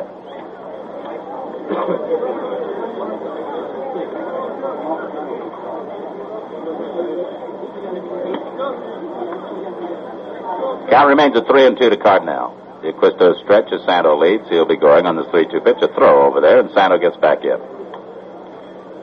Giants have Kingman at third, Spire at short, Fuentes at second, Goodson at first, Healy catching, D'Acquisto doing the pitching. The outfield is Williams in left, Rosario in center, and Matthews in right. Stretch for the 3-2 pitch to Cardinal. Swung on and missed. He struck him out. No runs on a hit, no errors, and a runner left on. At the end of 5, the score. The Giants 6 and the Cubs 2. Numerous changes, myriad changes for the Chicago Cubs, and to tell you about it, here's Bill Thompson. Bill North goes in to play center field. Paul Popovich at second base. Jim Tyrone in left field. Jim Hickman at first base. Carmen Fanzone at third base. Cleo James in right field. Hector Torres, the shortstop. Ken Rudolph remains in the ballgame to do the catching, and the new Cub pitcher is right-hander Phil Bacon. Number 48, Gary Thomason. For the Giants, Gary Thomason will be a pinch batter. Thomason, left-handed batter.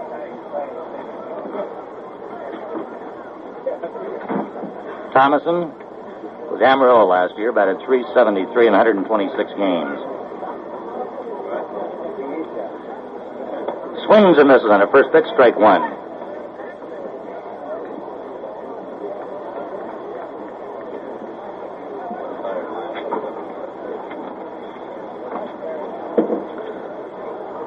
Regan delivers a line drive, right field. There'll be a base hit. Coming over towards the line, the field is Cleo James. Thomason trying for second base, and he'll be in at second with a slide.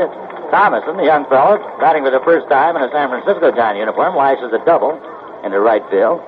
Beats Cleo James' throw with a slide into second base.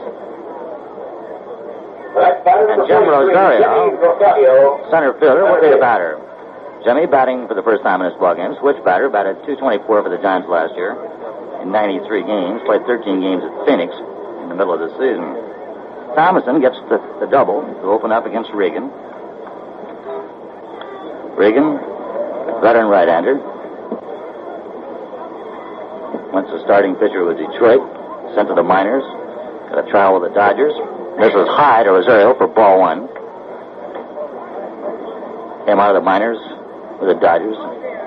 Won 18 games as a reliever one season. Rosario waits. Regan delivers. Misses high ball two. Gary Thomason at second base. Nobody out. Top of the sixth, and the Giants lead 6-2. Regan looks at second, comes to the plate, and gets the breaking pitch over. 2-1 count. Regan, often accused of doctoring up the baseball.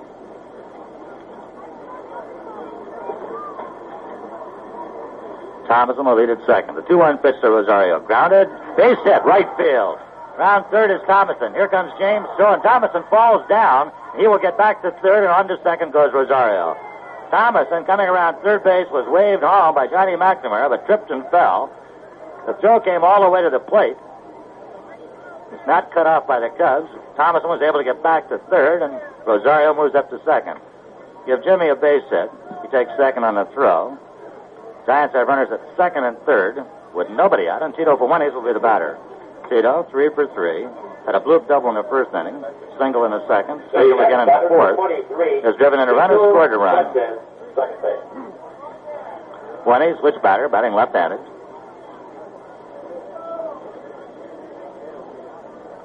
Regan will work in the stretch as the Cubs pull the infield in.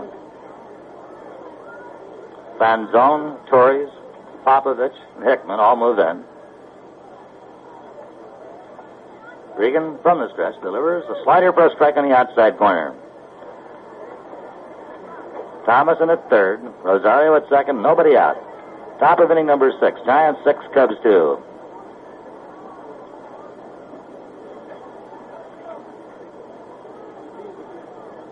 Regan sets at the belt, comes to the plate.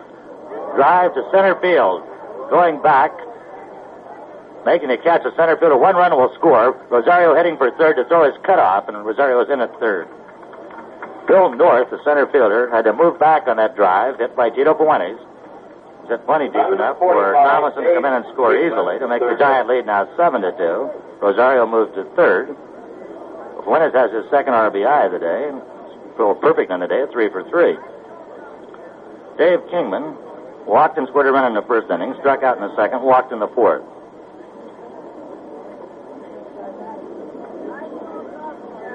Again, Regan works in the stretch, and the Cubs keep the infield in as Regan misses outside, ball one. Right-hander against right-hander.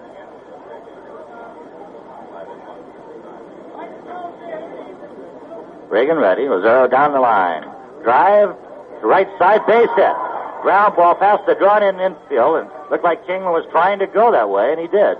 Dave punched the ball through that drawn-in infield to the right side. Rosario scores.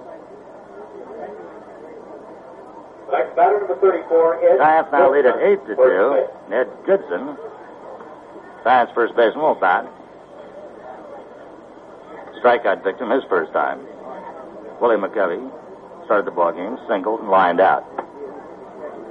Goodson, left-handed batter, had a good smooth swing. Drive to deep left center field.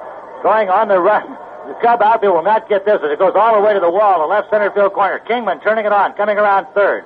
He will score standing up as Hector Torres, the shortstop, runs the ball back in. Jim Tyrone, the left fielder, center fielder Bill North had no chance. That was a drive, high drive, but in the alley in left center, and went all the way to the fence. Kingman scores the third run of the inning. Goodson gets a double and an RBI.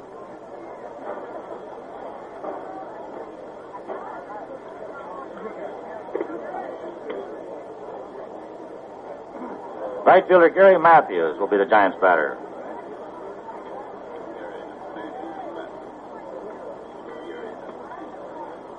Right, Gary Nathaniel Matthews. Goodson away from second. Pitches low, ball one.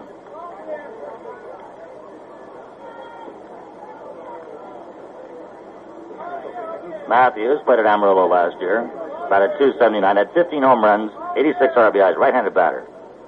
Ed Goodson away from second. Regan looks there, comes to the plate. Ground ball, deep shortstop. Torres has it. His throw is in time to get Matthews. Gary gets down the line very well. Torres just gets him by a step at first base. The next batter, number 20, Bernie Williams, left field. Left fielder Bernie Williams moves in for the Giants. Williams divided the year with Phoenix and San Francisco. 73 games at Phoenix, batted .308. 35 games with the big club, batted .178. Goodson had to hold on at second base on Matthews' ground ball out. Williams, another guy with good speed. And another right-handed batter. Regan to the plate. Foul to the screen. Foul to the screen. It's Regan up on the count to Williams, 0-1.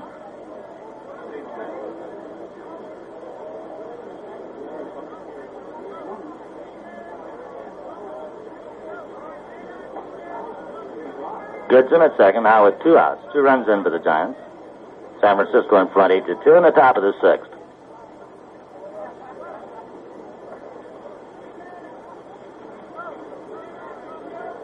Regan's pitch, high inside. Williams has to bail out of there. A 1-1 count.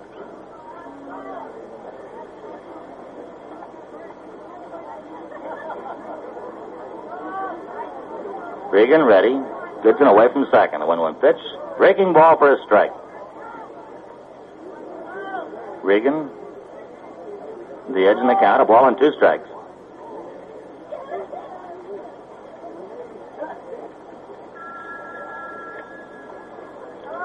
Regan looking at second. Now comes to the plate. Misses outside with a slider. A 2-2 count.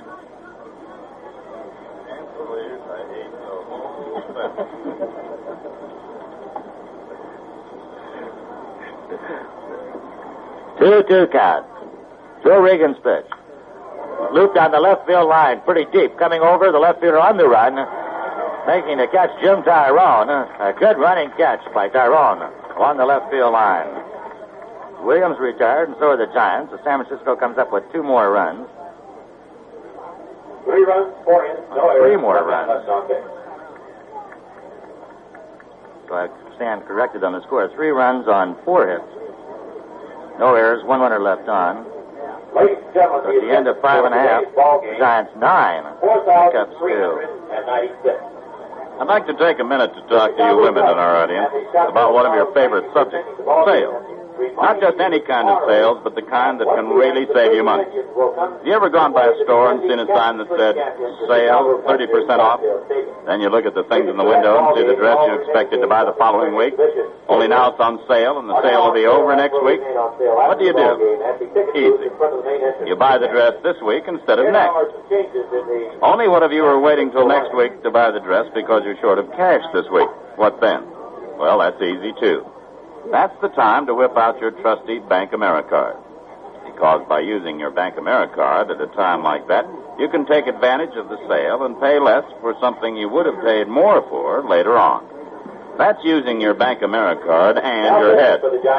Bank AmeriCard. Think of it as money. Money that can save you money.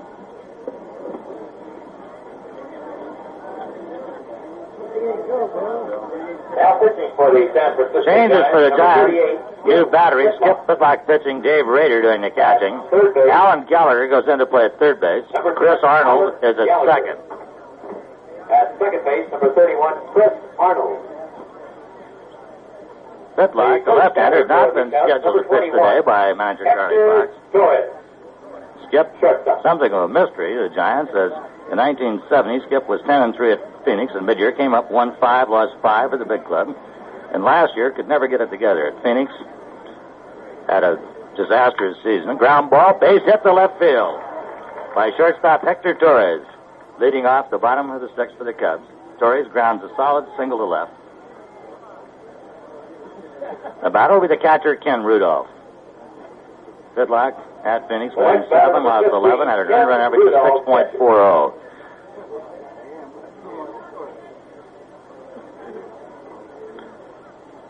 Right-handed batting catcher, Ken Rudolph, standing in. Pitlock looks at first, comes to the plate, and misses high with a fastball for ball one. Giants 9, Cubs 2. Giants with 3 in the first, 2 in the second, 1 in the fifth, and 3 in the sixth. Cubs will single runs in the third and fourth. Pitlock's 1-0 pitch. Drilled through Gallagher into left field. Going to second, holding on is Torres. Williams throws in towards third base. A solid shot. Gallagher made an attempt on the ball. The ball went right through him into left field. To check the official scoring, it'll probably go as a base hit. It was hit like a shot. The next batter, number 27, Phil Regan, pitcher.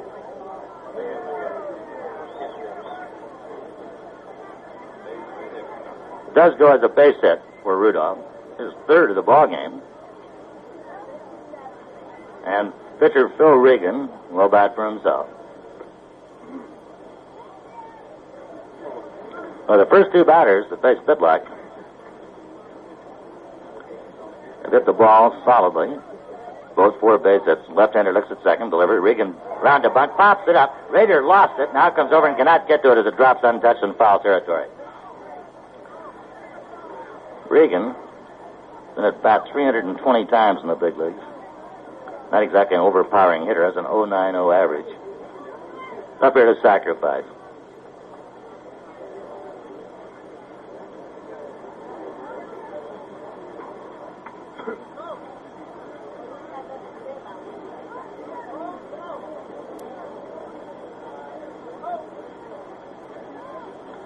Cleo James, a right fielder, on deck.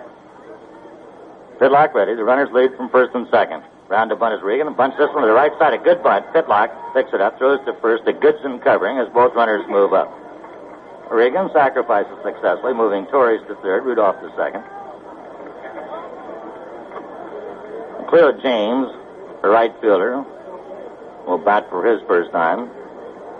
James, the next batter, number 24, with the Cleo Cubs James. and Tacoma last year. Batted 368 in 71 games at Tacoma, 287 in 54 games with the Cubs. James, right-handed batter. On deck, the second baseman, Paul Popovich. Torres at third. Rudolph at second, 1 out. Bottom of the sixth, and the Giants lead 9-2. Pitlock fires a curve a bit too low, ball one.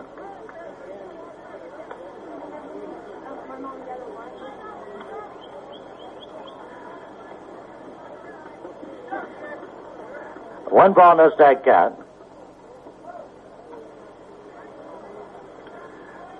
Pitlock back to the plate. Fastball popped up.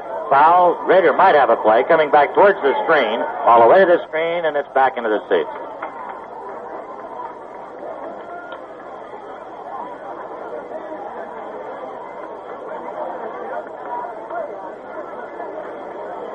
Giants with Gallagher at third. Spire still at short.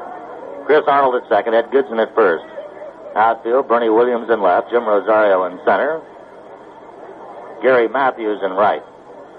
Pitlock the pitcher, Rader the catcher. Pitlock the third pitcher for the Giants. Don Corritter started and went 3 innings. John D'Acquisto went the next 2. Now Pitlock coming on here in the 6th. And John Cumberland throws in the bullpen for San Francisco. Pitlock kicks, delivers 1-1. Big curveball is way outside and high. 2 ball, 1 strike count.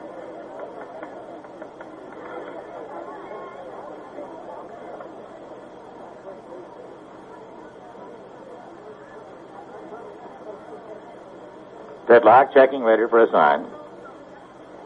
The 2-1 pitch on its way. High and outside with a fastball. Ball 3.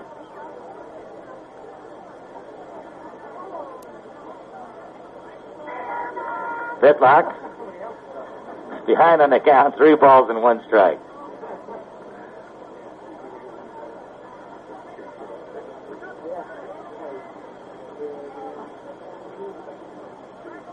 Pitlock glances at third as Torres comes down the line. A 3-1 pitch.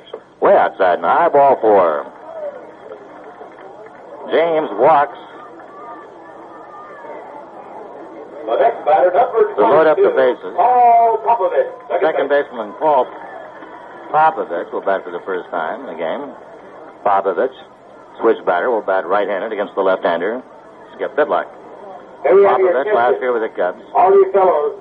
Batted 217. Popovich played all the infield spots and has been used occasionally in the outfield.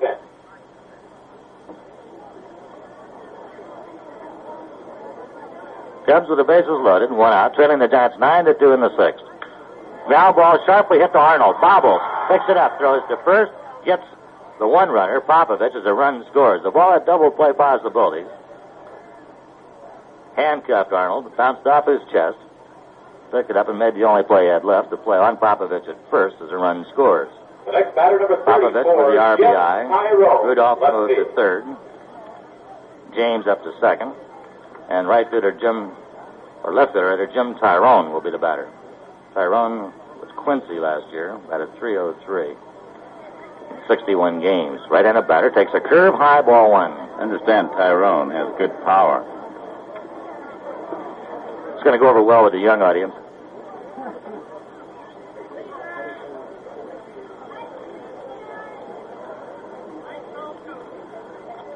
Bidlack kicks, throws, pass ball, swung on and missed. A 1-1 count.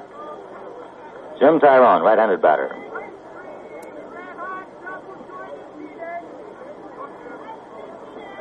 Tyrone, an All-American baseball player at Pan American College in Texas.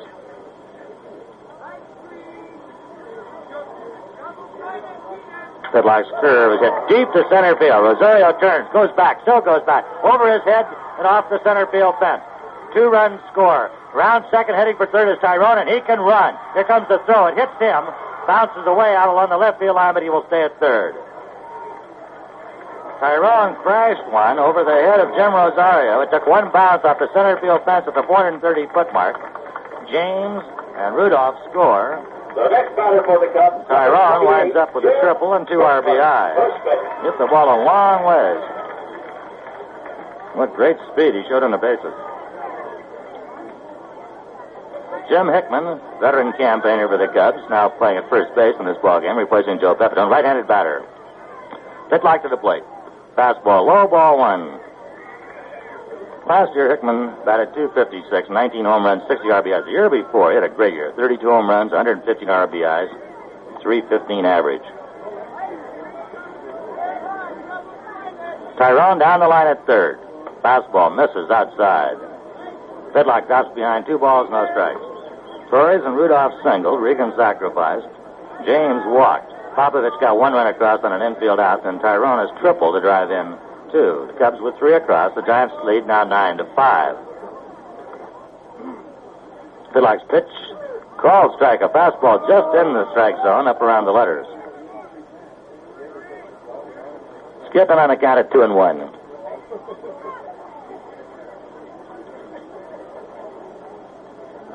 2-1 pitch to the right-handed batter. Let up, popped up, right side of the infield. Arnold calling, drifting over behind first base on the outfield grass, makes the catch, retired to side, and the Sun gave Chris a bit of trouble. For Chicago in the sixth, 3 runs on 3 hits.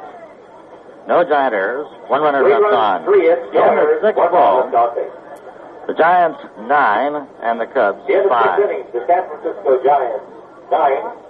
Chicago. If you're driving anywhere around the Bay Area today, and a car you're driving is a compact, Allstate may be able to give you a 15% discount on auto liability insurance.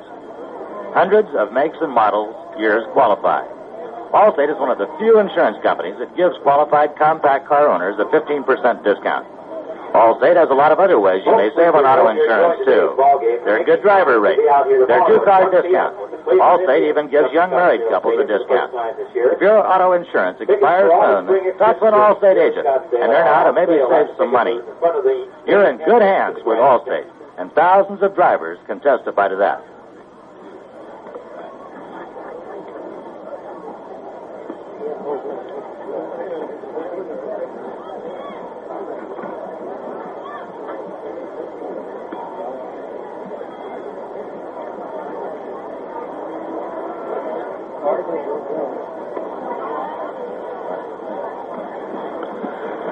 Inning number 7 as the Cubs come up with 3 in the 6th to close They cut the Giant lead now to 9-5 margin.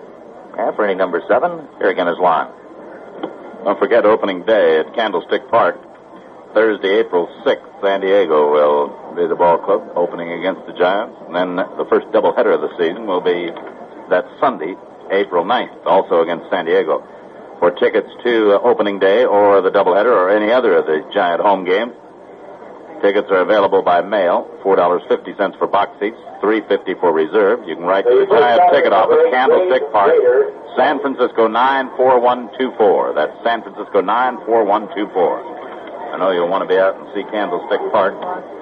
It has blossomed into a beauty. It's the new construction out there, and you'll want to come out and watch the Giants in action, the Western Division champions. Dave Rader will be the leadoff batter. Takes outside for a ball. Regan. Now Art Williams is going to take a look at the baseball. Home plate umpire is going to inspect the baseball and toss it back out to Regan. The Giants leading 9-5. Out hitting the Cubs 11-9. As Rader, a left-hand batter, faces the right-hander, Phil Regan. Takes a strike. 1-1 count. David Martin Rader. He is 23 years old. He lives in Bakersfield. Takes a strike. For a ball and 2 strikes. Started his baseball in 1967 at Salt Lake. Played in Fresno in 67 and 68. Amarillo, 69-70, and Phoenix in 71. Last year he appeared in 3 games with the Giants, parent club. Foul ball back out of play, and it's 1-2. Rader, then Spire. And the pitching spot. Outfield straight away against this left-hand batter. Rader hit .314 for Phoenix last year. That's his biggest year with the bat outside of his first year with Salt Lake City when he hit .321. Swings and pops it up behind the plate. Rudolph waiting for this one and makes the catch for out number 1. So Rader fouls out to the opposing catcher, and we'll pause for station identification. This is the Burt West Radio Network. When you want to hear the sounds of the city, listen to the Jim Lang Show, 6 to 10, weekdays, right here on KSFO in San Francisco. The sound of the city.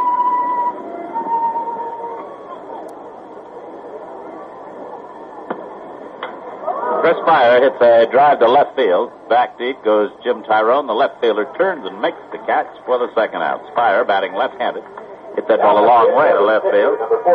Quite sure this year in Candlestick, the left field has not been particularly home run haven for hitters, but I think this year at Candlestick with the stadium enclosed, that the ball is going to be jumping out of there a great deal more. Steve Ontiveros is up here to bat for the pitcher, Skip Pitlock, a left-hand batter, takes outside for a ball. He was with Fresno last year at .321, had 18 home runs and 92 RBIs. He was being changed to an outfielder from third base. He played third base with Fresno last year. Swings and fouls it to the screen, and it's a ball and a strike. 2 down, bases empty. Reagan was tagged for 3 runs in the 6th inning. He has retired the first 2 men he's faced in this 7th. Outfield gives Ontiveros the right center field area. North, the center fielder playing well over in left center. Cleo James guarding the right field line. Infield backed up. 1-1 count to Ontiveros. Left-hand batter checks his swing, rolls it foul down the third base line. 1-2. Next broadcast will be Saturday from Tucson, Arizona. Hopefully. It'll come from Tucson. 1-2 pitch. Fouled away to the left. Then it stays at 1-2. Ordinarily, it's an upset if you go into Tucson ballpark and you get broadcast lines. Last year we had to tie 2 cans together, tin cans with a piece of string. Swing and a miss. Ontiveros is out on strike. No runs, no hits, no errors, no one left on. And as we go to the bottom of the seventh inning. The score, the San Francisco Giants 9, Chicago Cubs 5. Good working out. Is this an open inning? All right, it's an open inning. Let me tell you about some of the special events coming up. Opening day, of course, is April 6th against San Diego. We've mentioned that. The first doubleheader is Sunday, April 9th. New Kids Bat Day is Sunday, April 23rd. I guess there aren't many kids listening right now. You should be in school. If you're not in school, I'm not going to let you come to Bat Day. Bat Day, Sunday, April 23rd. That's against Houston. And there are tickets available for those games. Now, last year, if you'll recall, on Bat Day, they had a turn-away crowd. So it would be wise to get your tickets in advance for that April 23rd date. You can order by mail. Just write to the Giant Ticket Office, Candlestick Park, San Francisco 94124. Box seats are 4.5, reserve seats 3.5. On Bat Day, all kids 14 and under receive a free autographed baseball bat when they enter the ballpark. So remember the date, Sunday, April 23rd. Get your tickets ahead of time so you'll be assured of a seat. John Cumberland comes in to do the pitching as Pitlock went one inning. He could have been out of it without being scored upon. A potential double play ball was missed, and a hard shot went through Gallagher. Of course, that's not an indictment of Gallagher, because it was hit like a bullet. Carmen Fanzone is the first batter. Swings it, hits the line drive off the glove of Phillips at shortstop, and Fanzone will be saved at first. Phillips took his eye off that ball. It was a line drive, hit through the hole. He got over there. Had his glove on the ball, but it popped out of the glove. And Fanzone is safe at first base. An error charged to Phillips, the shortstop. The batter is number 25. Michael Dwayne Phillips, who is 21 years old, is from Beaumont, Texas, or born in Beaumont, Texas. He lives in Irving, Texas. Irving. With Amarillo last year at 233. Bill North, center fielder, up here, right-hand batter now with a runner at first, and nobody out. Giants lead 9-5. We're in the bottom of the seventh inning. John Cumberland, left-hander, doing the pitching for the Giants. Cumberland, one of the reasons the Giants got up to such a fabulous early start last year. He pitched very well. Delivers high for a ball two, and North turns to look south at the third base coach.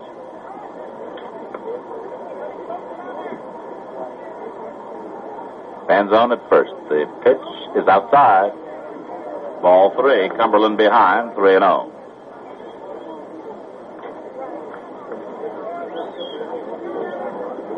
Giants 9. The Cubs 5. Cumberland's 3-0 offering on the way. Taken for a strike, and it's 3-1. 3-1 count. Outfield around to the left. Infield backed up. Hoping for a ground ball to get 2 outs with one swing of the bat. 3-1 pitch. Bounded to shortstop. Could be 2. Phillips backs up, throws a second for 1. Arnold's throw to first is not in time. Phillips had to back up on that ball, and that was just enough to erase the double play as North beats it out. But he forces Fanzone at second base for out number 1. And Hector Torres, who had singled in his one trip, will be the batter. Today's game being brought to you by Chevrolet's 1972 cars. Ham's Beer and Long's Drug Stores. And Rich Smalley's Pipe Tobacco. Hector Torres, right-hand batting shortstop. Takes a curve in the dirt, bounds away. Rader scrambles after it, and North remains at first base.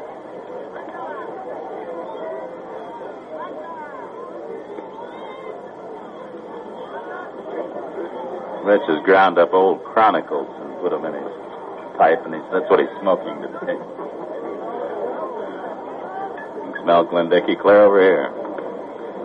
Hector Torres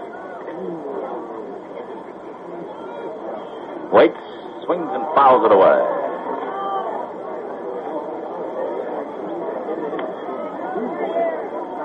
Kind of a ball and a strike to Torres with 1 down and 1 off. Right-hander starts throwing in the bullpen for the Chicagos. Cumberland, the 4th Giant pitcher. Carruthers, D'Acquisto, Pitlock, and now Cumberland. Torres chokes up on the bat about 3 or 4 inches. North leads from first. A drive by Gallagher into short left field. Phillips chasing it down. North rounds second and holds on as Bernie Williams comes in to field the ball.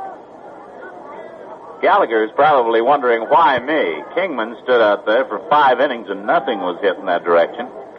Gallagher's been there 2 innings and he's had 2 shots. He'd have to be wearing a bulletproof vest. Ken Rudolph. Now that was Torres' second hit. It moved North to second base, and with 1 down, the Cubs have a threat at the bottom of the 7th inning. Giants leading 9-5. There goes the runner going north to throw to third, and he is safe at third base.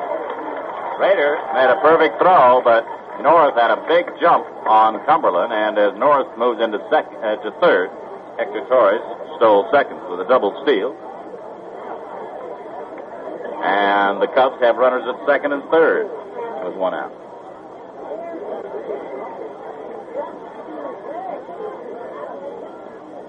Rudolph, who has 3 hits and 3 trips, a right-hand batter against Cumberland. The Giants still play the infield back and the outfield deep. Cumberland winds for the 1-0 pitch. Ball 2. 2-0.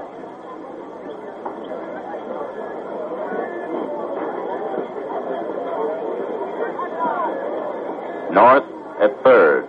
Torres at second. 1 down. A 2-0 count to the right-hand batting catcher, Ken Rudolph.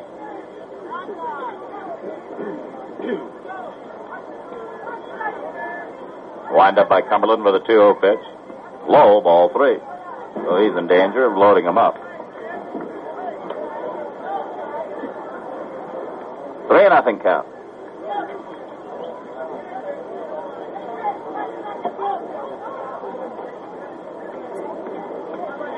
Cumberland, 3-0 pitch to Rudolph.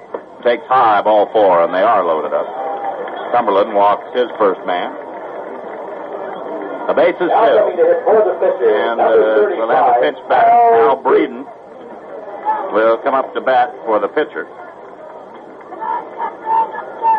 Breeden batting in this 7th inning will bat for Regan. Bases loaded, 1 out. North at third, Torres at second. Rudolph at first. And a big right-hand batter, Hal Breeden. And I mean, he's a big one. 11 feet, 6 inches tall. Takes low for a ball. He's 6'2", 195 pounds. He looks bigger than that. Ball 1. Bases are filled with Chicago. And Breeden to see what he can do about getting them home. 1-0 count to him. Cumberland in difficulty. The 1-0 pitch. Curveball dribbled to first base. That's going to be a tricky chance. Cumberland didn't cover first. And safe at first base is Breeden. That ball dribbled off the end of the bat. Goodson fielded it. Had a long run to first. For some reason, Cumberland did not go over to cover first base. And it costs him. A run comes in to score. It'll be a base hit for Breeden on a little dribbler off the end of the bat. The bases remain loaded, and Cleo James will be the batter. So it's a 9-6 ball game now as North scores. Torres went to third, Rudolph to second, and Breeden is safe at first. We're in the bottom of the 7th. The Giants lead cut to 9-6. The bases loaded, 1 out. James has balked and scored a run in his only appearance. Cumberland winds and his pitch. Curveball, pop foul. Out of play. Cumberland throws himself toward third base side when he pitches. It makes it difficult for him to get over to first base or to cover on the right side. But he just plain didn't move over there that time, and it cost him an out. Those are things that can take a baseball game away from you. Cumberland's windup, the pitch, high for a ball. 1-1. If the base is loaded and you get somebody out, you want to get them out. That time, Cumberland let Breeden get off the hook. A 1-1 pitch. Strike 2 called. Good fastball on the outside. It's 1-2. Ball and 2 strikes. That's the count to Cleo James. A run in, the bases loaded. The Giants lead 9-6. The Cubs threaten. Infield, double play position. The outfield backed up. Right-hand batting James facing John Cumberland. Torres away from third. Rudolph from second. Breeden from first. Low for a ball. It's 2-2. Close pitch. James didn't go for it. James is the sixth man to bat in the inning. Cubs scored 3 times in the sixth inning. They've scored once and continue to threaten here in the seventh. Way high with a curveball attempt. Full count now, 3-2. Cumberland has gone as far as he can with James.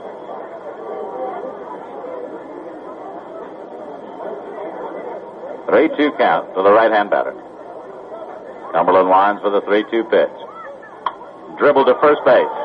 Goodson steps on first, throws to the plate too late to get the runner coming in. He retired James at first base. But coming in to score was Torres. Goodson had a choice to make there, whether to come to the plate or run over and step first. He decided to go to first base, get the sure one, and then throw to the plate. But by that time, it was too late to get Torres. The ball was not a double play ball because it was hit too slowly off the end of the bat. Runners at second and third. Now Breeden moved up to second. And Rudolph went to third. The batter is Paul Popovich, right-hand batter. Second baseman, a switch batter. Takes way high and outside. Cumberland almost threw that one away. Scored 9-7. 2 down. Runners at second and third. Popovich the seventh. Now we're going to have a pinch runner. Gene Heiser going in to run at second base for Rudolph.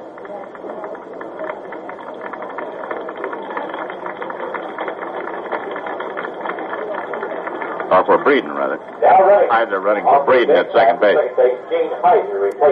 Heiser takes over for Breeden at second. Rudolph remains at third base. And Popovich swings and pops it foul out of play. It's 1-1. Cumberland throwing that fastball that tails away from the right-hand batters. He's had 2 of them in succession. Dribbled it off the end of the bat to first base. One was close to the bag so Goodson could make the play. The other one was off the bag, and Cumberland failed to cover first, and Goodson could not get over there in time with the ball after he fielded it. Cumberland should be on the bench right now had he fielded his position. 1-1 pitch is low for ball 2. 2-1. John's having a struggle out there with his control. He's throwing some over the plate and some under the plate. That's what spring training's all about. And get yourself ready for the regular season. And that regular season, April 6th against San Diego. That's the opener of Thursday. Strike call. Good fastball, 2-2. Now goes the 2-2 to Paul Popovich playing second base. He took over for Glenn Becker. 9-6 the Giants lead. 9-7 the Giants lead. 2 runs in for the Cubs in this inning. It's to Popovich. Swung on and missed. He struck him out. Here in the seventh, 2 runs on 2 hits. No errors. 1 error and 2 runners left on. 2 runs, 2 hits, 1 error, 2 runners left on. At the end of 7, it's the Giants 9 and the Cubs 7. If you pilot your own plane or fly with someone who does, you'll really appreciate the kind of professional, dependable service you get at Chevron Airport dealers. They give you the kind of red carpet treatment you've come to expect all along the Chevron way. Special attention from men who know the flying business and who know how to provide you with highest quality Chevron aviation fuels and lubricants. The Chevron Airport ground crew works as a well-drilled team to take care of your plane. And Chevron Airport dealers are always ready with special facilities, like a weather and chart room, to help make your flight safer and more enjoyable. And usually you won't have to change your flight plan to take advantage of this service. Well, it's because right here in the West alone, there are over 400 strategically located Chevron Airport dealers, and each one will honor your Chevron National Travel Card. So if you do pilot your own plane, make sure you take advantage of all the convenience and service that's waiting for you at Chevron Airport dealers along the Chevron way. Inning number 8, a new pitcher for the Chicago Cubs, Roberto Rodriguez. And to tell you about it, here's Bill Thompson. Rodriguez, a right-hander, 6'3", 185 pounds, a non-roster player with the Cubs, was with Tacoma last year. A good won-and-loss record of 15-8. An earned run average of 4.01. Rodriguez will face the top of the Giants batting order. Center fielder Jim Rosario, second baseman Chris Arnold, third baseman Alan Gallagher due to bat in the third spot.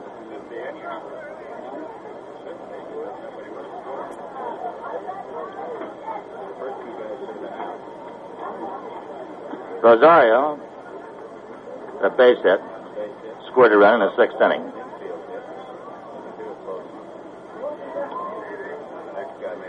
Jimmy, 5'11", 170 pounds, takes low outside ball one.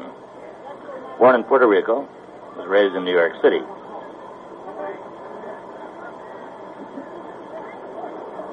Switch batter batting left-handed against Roberto Rodriguez. Misses outside for ball two. Rodriguez short arms the ball, delivers something in the manner of an infielder throwing. At least he has on those first two pitches. 2-0 delivery. The slider for a strike. 2-1 count.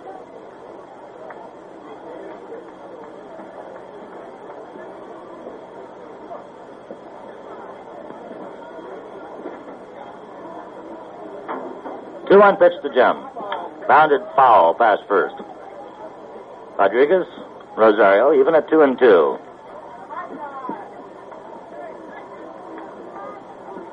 Inning number 8, the Giants in front 9-7.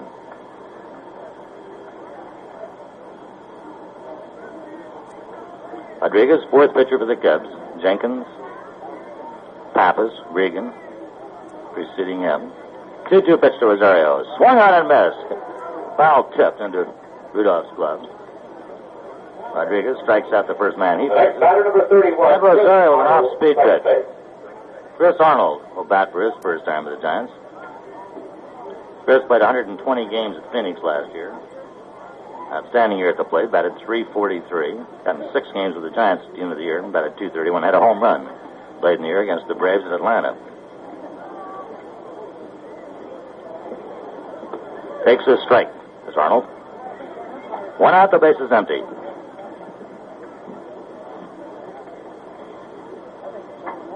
The 0-1 pitch. Swung on and missed. Strike two. The breaking pitch by Roberto Rodriguez.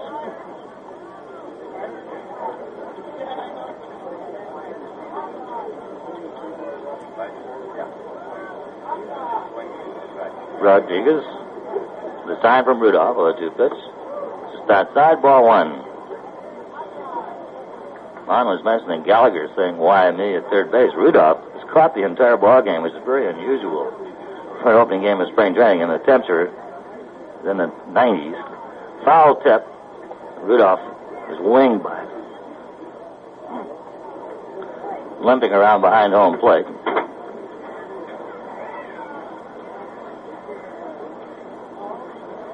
A ball and 2 strikes on Chris Arnold.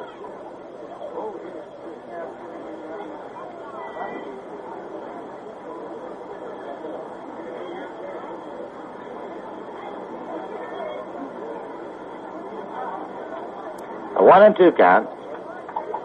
The right-hander batting Chris Arnold. Rodriguez back to the plate. Pop-up along the left field line.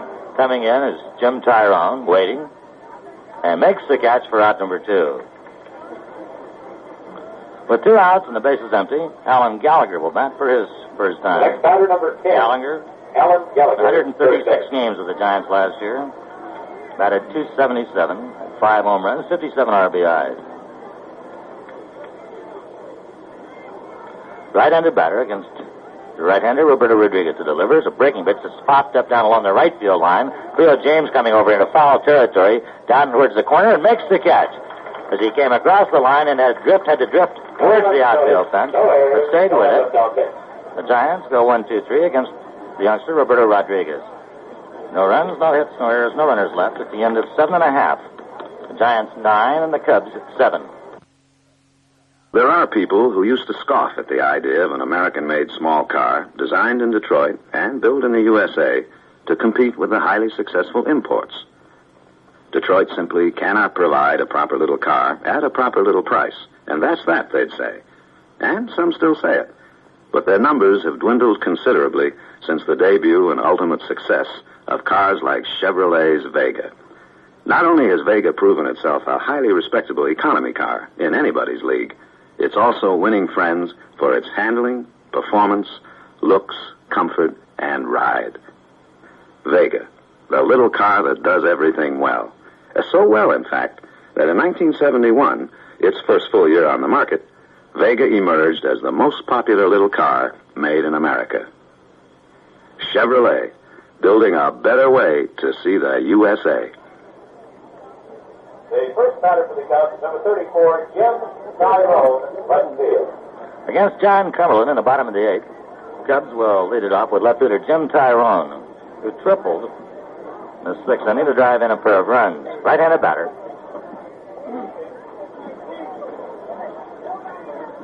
Cumberland to the plate. Let up is bunted, and it's foul. A little pop-up back towards the screen, a little low pop. No chance for Rader to make a play.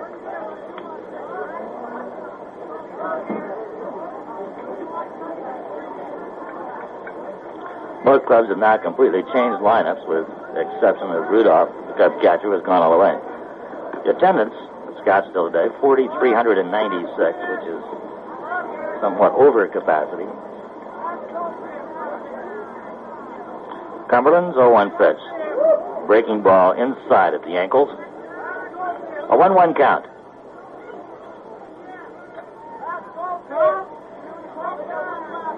First baseman Jim Hickman waiting in the on-deck circle. Cumberland delivers. Pop-up out along the first baseline, coming over Goodson towards the mound, and makes the catch for out number one. Tyrone retired on pop-up. The Giants' first baseman Ed Goodson, and it's Jim Hickman who popped to second, inning number 6. His first plate appearance will move in. Hickman, right-handed batter against left-hander Johnny Cumberland. Giants move the defense around to the left, playing Hickman as a pull hitter. Cumberland kicks and throws. Fastball is a good strike in the outside corner.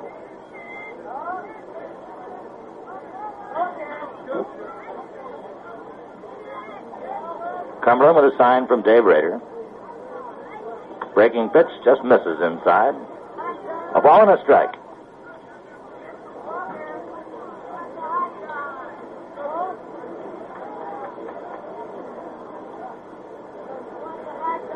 One pitch on its way. Screwball. Missed low and outside for ball 2. Cumberland drops behind on Hickman. 2 balls and 1 strike. 1 out, base is empty. Bottom of the 8th. Giants lead 9-7. 2-1 pitch. Grounded sharply to Gallagher at third, who has it on the second hop. His throw in plenty of time to get Hickman. That's the third solid shot that's been hit at Gallagher since he came into the ballgame. Now batting number 23, Carmen Fanzone, third base. Third baseman Carmen Fanzone moves in.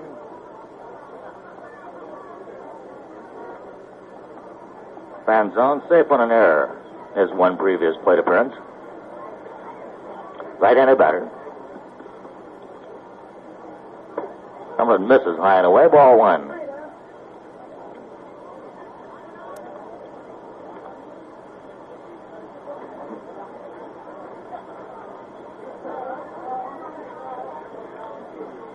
Breaking pitch is a strike. A 1-1 count.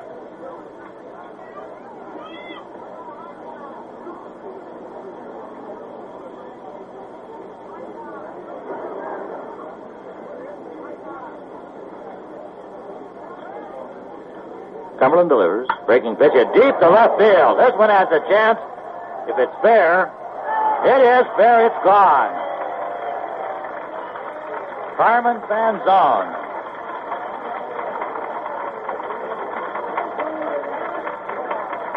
Fanzone, who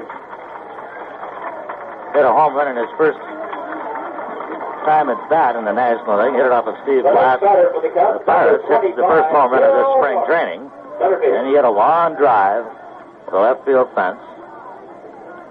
The Giants' lead is now 9-8. Bill North, center fielder, right-handed batter, bounds left the middle, through, base hit, center field. Into field, Rosario.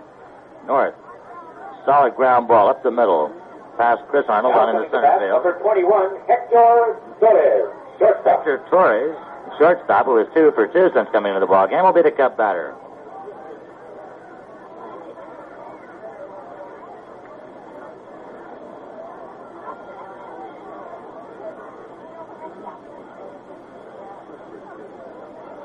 Throw to first by Cumberland, and North gets back in.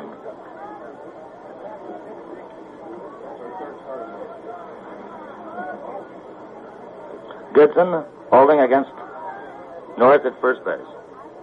Torres choking up on the bat, takes high outside, ball 1.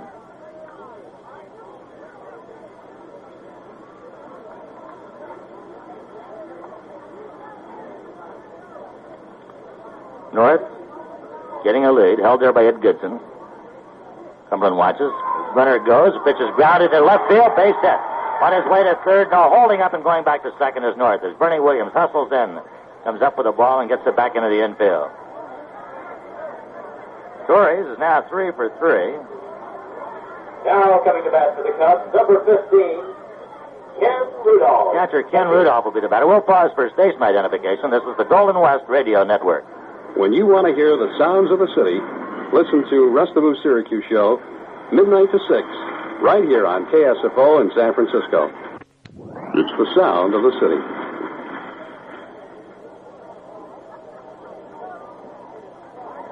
Catcher Ken Rudolph up for his 5th time. 3 singles and he has walked. Perfect day. Cumberland misses low, ball 1. North at second, Torres at first, a run in, 2 outs. We're in the 8th, and the Giants lead the Cubs 9-8.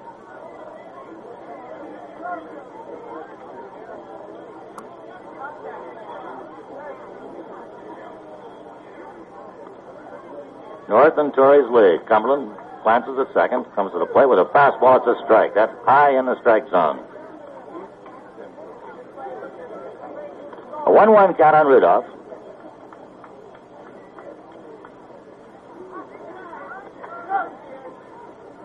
Pitcher Roberto Rodriguez in the on-deck circle. Cumberland takes a second look at second base. Changeup is swung on and missed. Cumberland gets in front. And the count, a ball and 2 strikes.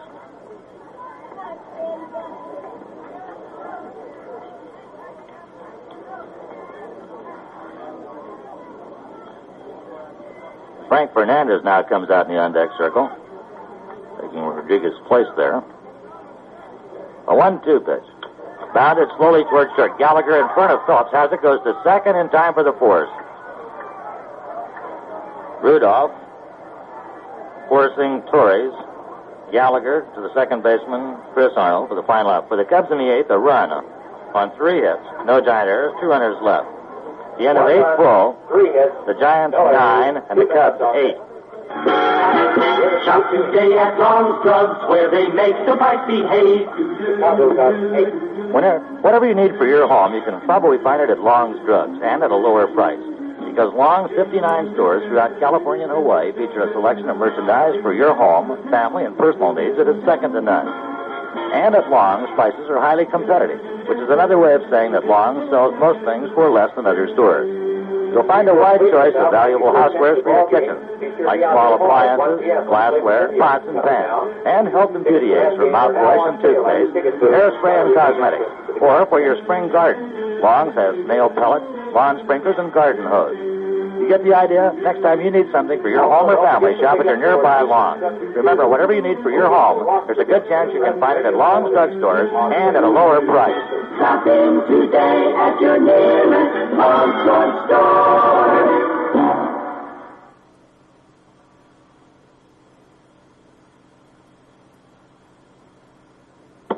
The 9th inning of a thriller. 9-8. The Giants lead the Cubs as each manager has sprinkled the field with substitutions, and the Cubs, number 2 ball club, has come up with 6 runs in the last 3 innings to narrow the gap to 9-8. Now the Giants, with a single run lead, send up Ed Goodson, then Gary Matthews, and Bernie Williams against Roberto Rodriguez. The right-hander delivers the left-hand batting Goodson, who checks his swing and takes a strike. Goodson has struck out and doubled, driven in a run, playing first base. Giants had 3 runs in the first and 2 in the second. Got 1 in the 5th. Pop foul out of play, I believe. It's over close to stands. No, Fanzone is there and makes the catch. That ball over near the stands, and it came back, turned over, and Fanzone, the third baseman, made the catch about, 10 feet probably inside the playing area for the first out. Now Gary Matthews. Right there. Giants have had 9 consecutive batters retired. As Matthews waits, he's 0 for 1. Swings and misses, strike 1. We're in the top of the 9th inning, 9-8. The Giants being out hit by the Cubs, 14-11. Saturn curve, drilled to third. Fanzone almost falls down, but comes up with it, throws to first, and gets Matthews. That was a hot shot. Fanzone going to his left could have staggered as though he had taken a short left hook on the chin. But he managed to keep his balance, get the throw over to first base for the second out, and now Bernie Williams.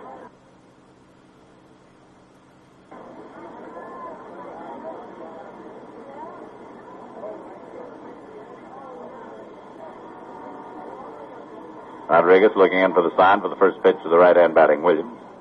Swing and a miss, strike 1. 0-1 the count. Giants leading by a run, 9-8 in the top of the 9th. We'll on the air again Saturday from Tucson at 11:40 San Francisco time. The Giants and the Indians. Pitch is low for a ball. Count 1-1. So broadcast Sunday, and that game from Phoenix will be televised on Channel 2. 1-1 pitch. Check swing and a roller down the first base side, foul. Williams falling away from that pitch. It hit his bat, trickled down the first base side, but it was foul, and it's a 1-ball, 2-strike count. Top of the 9th inning, the Giants in front, 9-8.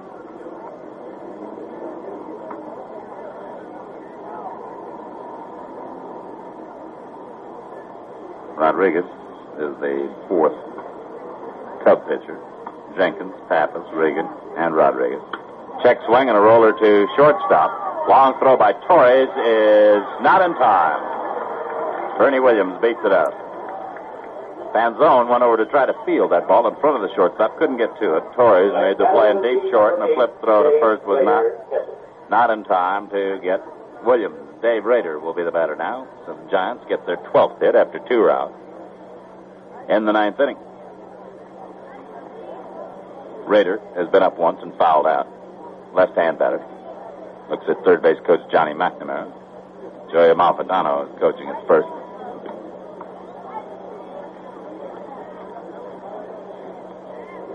Should the Giants continue on to win this one, Ferguson Jenkins would be the losing pitcher, and Don Carruthers would be the winner.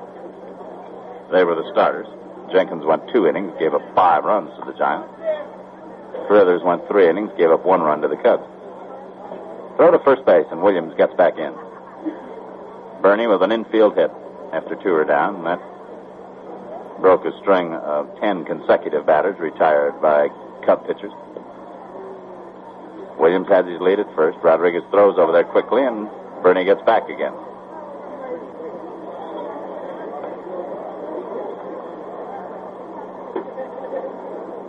Two out. Williams at first base. Top of the 9th.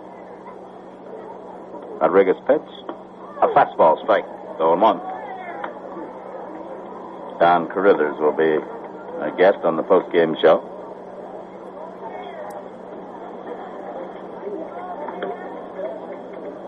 The expurgated version.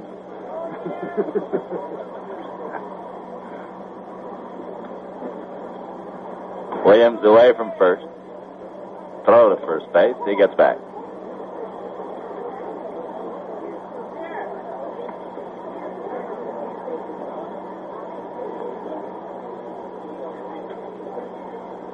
Pitch outside for a ball. Rader has a 1-1 count. Opening day at Candlestick Park is April 6th. There are tickets available. You may order tickets through the mail.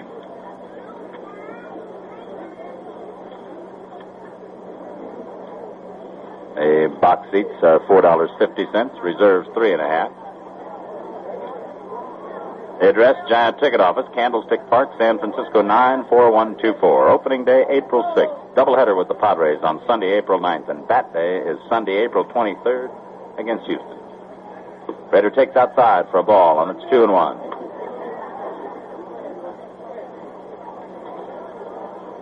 Candlestick Park, wearing a brand new uniform this year. They've really done a remarkable job in there.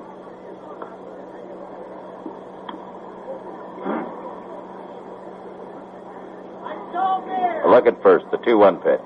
Low for ball 3. Rodriguez behind on Raider. Mike Phillips is due up next. Young shortstop.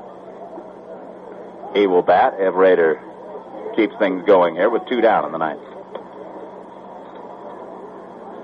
9-8. San Francisco in front of the Chicago Cubs.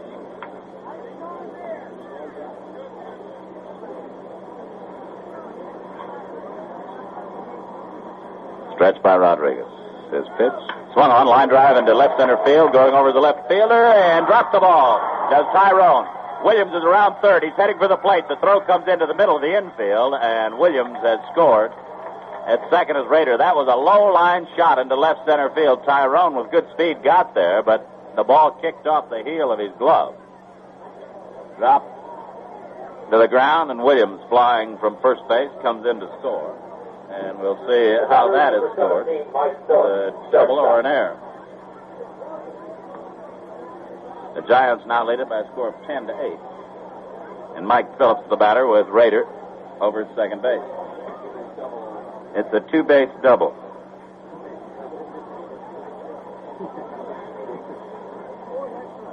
Raider at second base as Phillips grounds the first pitch to second base. Up with it, Popovich. His throw to first, and the side is retired. But the Giants get a run on 2 hits, no errors, and a runner left on. And as we go to the bottom of the ninth, the score, the Giants 10 and the Cubs 8. It seems that the more you get to know about baseball, the more you enjoy it. And one of the most important things to know is how great a cold hand goes with a ball game. Anywhere, anytime. Like right now, for example, while you're listening to this game with the rest of the Brotherhood. Unlike most beers today, Ham's Tap and Regular is brewed natural. Nothing artificial about it. So Ham's has a natural drinkability that's been keeping big beer drinkers happy for over 100 years. Let's drink to that, shall we? Now there's a big beer brotherhood. Men who like lots of beer. Join the Brotherhood of Ham. Join the big beer brotherhood. And see there's always room when you're in the place. To be a little now you've got a right. Come on and drink it out. You've entertained place and town. The big beer brotherhood. The big beer drinking brotherhood. The big beer drinking brotherhood of Ham.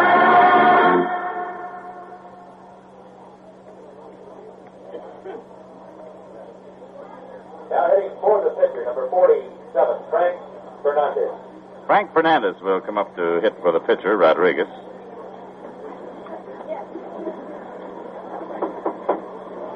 Fernandez, a right-hand batter.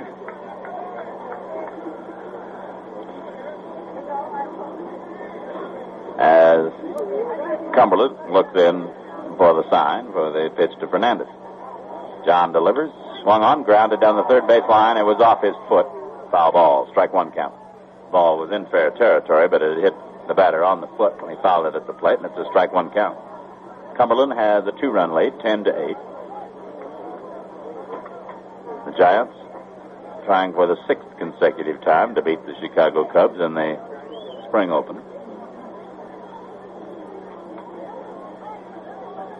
Cumberland into the windup for the pitch. High for a ball. It's 1-1. Ball on a strike. John Cumberland, who last year was in the Giants' starting rotation, had his difficulties out here this afternoon. Pitch is strike call. That one just in the strike zone. It's the ball and 2 strikes. Might have been a strike if he'd had Fay Ray in his arms. But it looked to be a little bit high. 1-2 pitch. Outside for a ball, and it's 2-2. Outfield playing back deep against Fernandez, batting for the pitcher. Top of the order, then Cleo James and Paul Popovich. 2-2 pitch. Let up is just a bit low, and it's 3-2. He gave him a screwball that time, and it was just below the knee, so it's a full count of 3-2. Cumberland not wanting to walk anybody, certainly not the leadoff man in the bottom of the 9th inning. But he is as far as he can go now, 3-2. His 3-2 pitch swung on, cracked foul to the left past third base coach Pete Reeser. Dimensions here in Scottsdale, 360 down the line, 375 to left and right, 417 to left and right center, and 430 to straightaway center field. It's a big ballpark. 3-2 pitch. Ball 4. He walked him. Cumberland walks the leadoff man. And Cleo James will be the batter. Rader goes out to talk to the next batter, number 24, Cleo James. Like this. James has walked and grounded out in his 2 trips. Right-hand batter against the left-hand pitching of John Cumberland.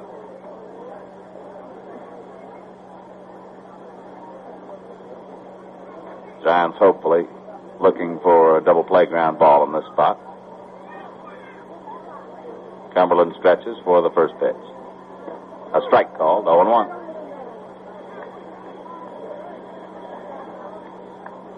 Cubs have scored in the 3rd, 4th, 6th, 7th, and 8th inning. Have a runner on here with nobody out. The bottom of the 9th. The Giants are in front by 2, 10-8. Line drive foul. Look out. Ooh, that one skipped over the low fence in right field and shot into the stand. There are many empty places where that ball can land.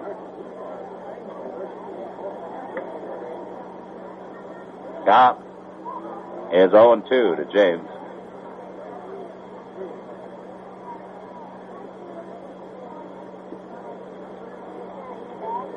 Stretch by Cumberland, and the 0-2 pitch. Low and inside for a ball. 1-2.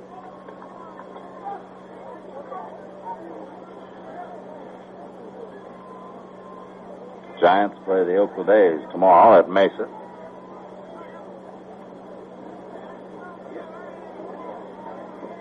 One-two pitch. Pop foul out of play. Stays at a ball and 2 strikes.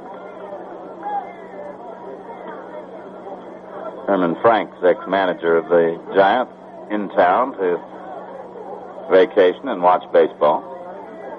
Bob Howsam, the general manager of the Cincinnati Reds, also here. John Holland, of course, of the Chicago Cubs. Pitch, fouled away, out of play to the right. Herman now, to travel, has one of those big trucks with everything in it. He has everything but the Count Basie band. Actually does have a small combo for dancing late in the evening. But that's really some traveling outfit that he has. Pitches up high for a ball. It's known as a recreational vehicle. You have to pull off the side of the road for that, don't you? 2-2 count. Runner at first. 2-2 pitch. Swung on. One hopper to third base. Gallagher throws to second for 1. Arnold's throw to first is low, but dug out by Goodson on a good backhand catch by Goodson of that ball in the dirt. And it's a double play. The Giants get the double play to erase the next batter for the 2 men. Number 22, Paul Popovich, second base. Paul Popovich who is 0 for 2. Cumberland 1 out away from recording the Giants' first win of the season.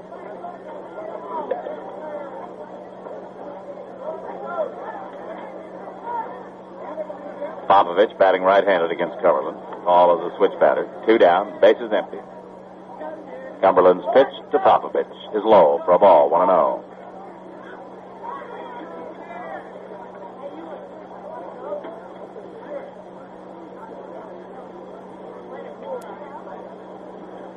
One and 0 count. 1-0 pitch. Popovich pops it up. Should be it as Goodson moves into foul territory. Waits, makes the catch, almost drops it, and that is the final out.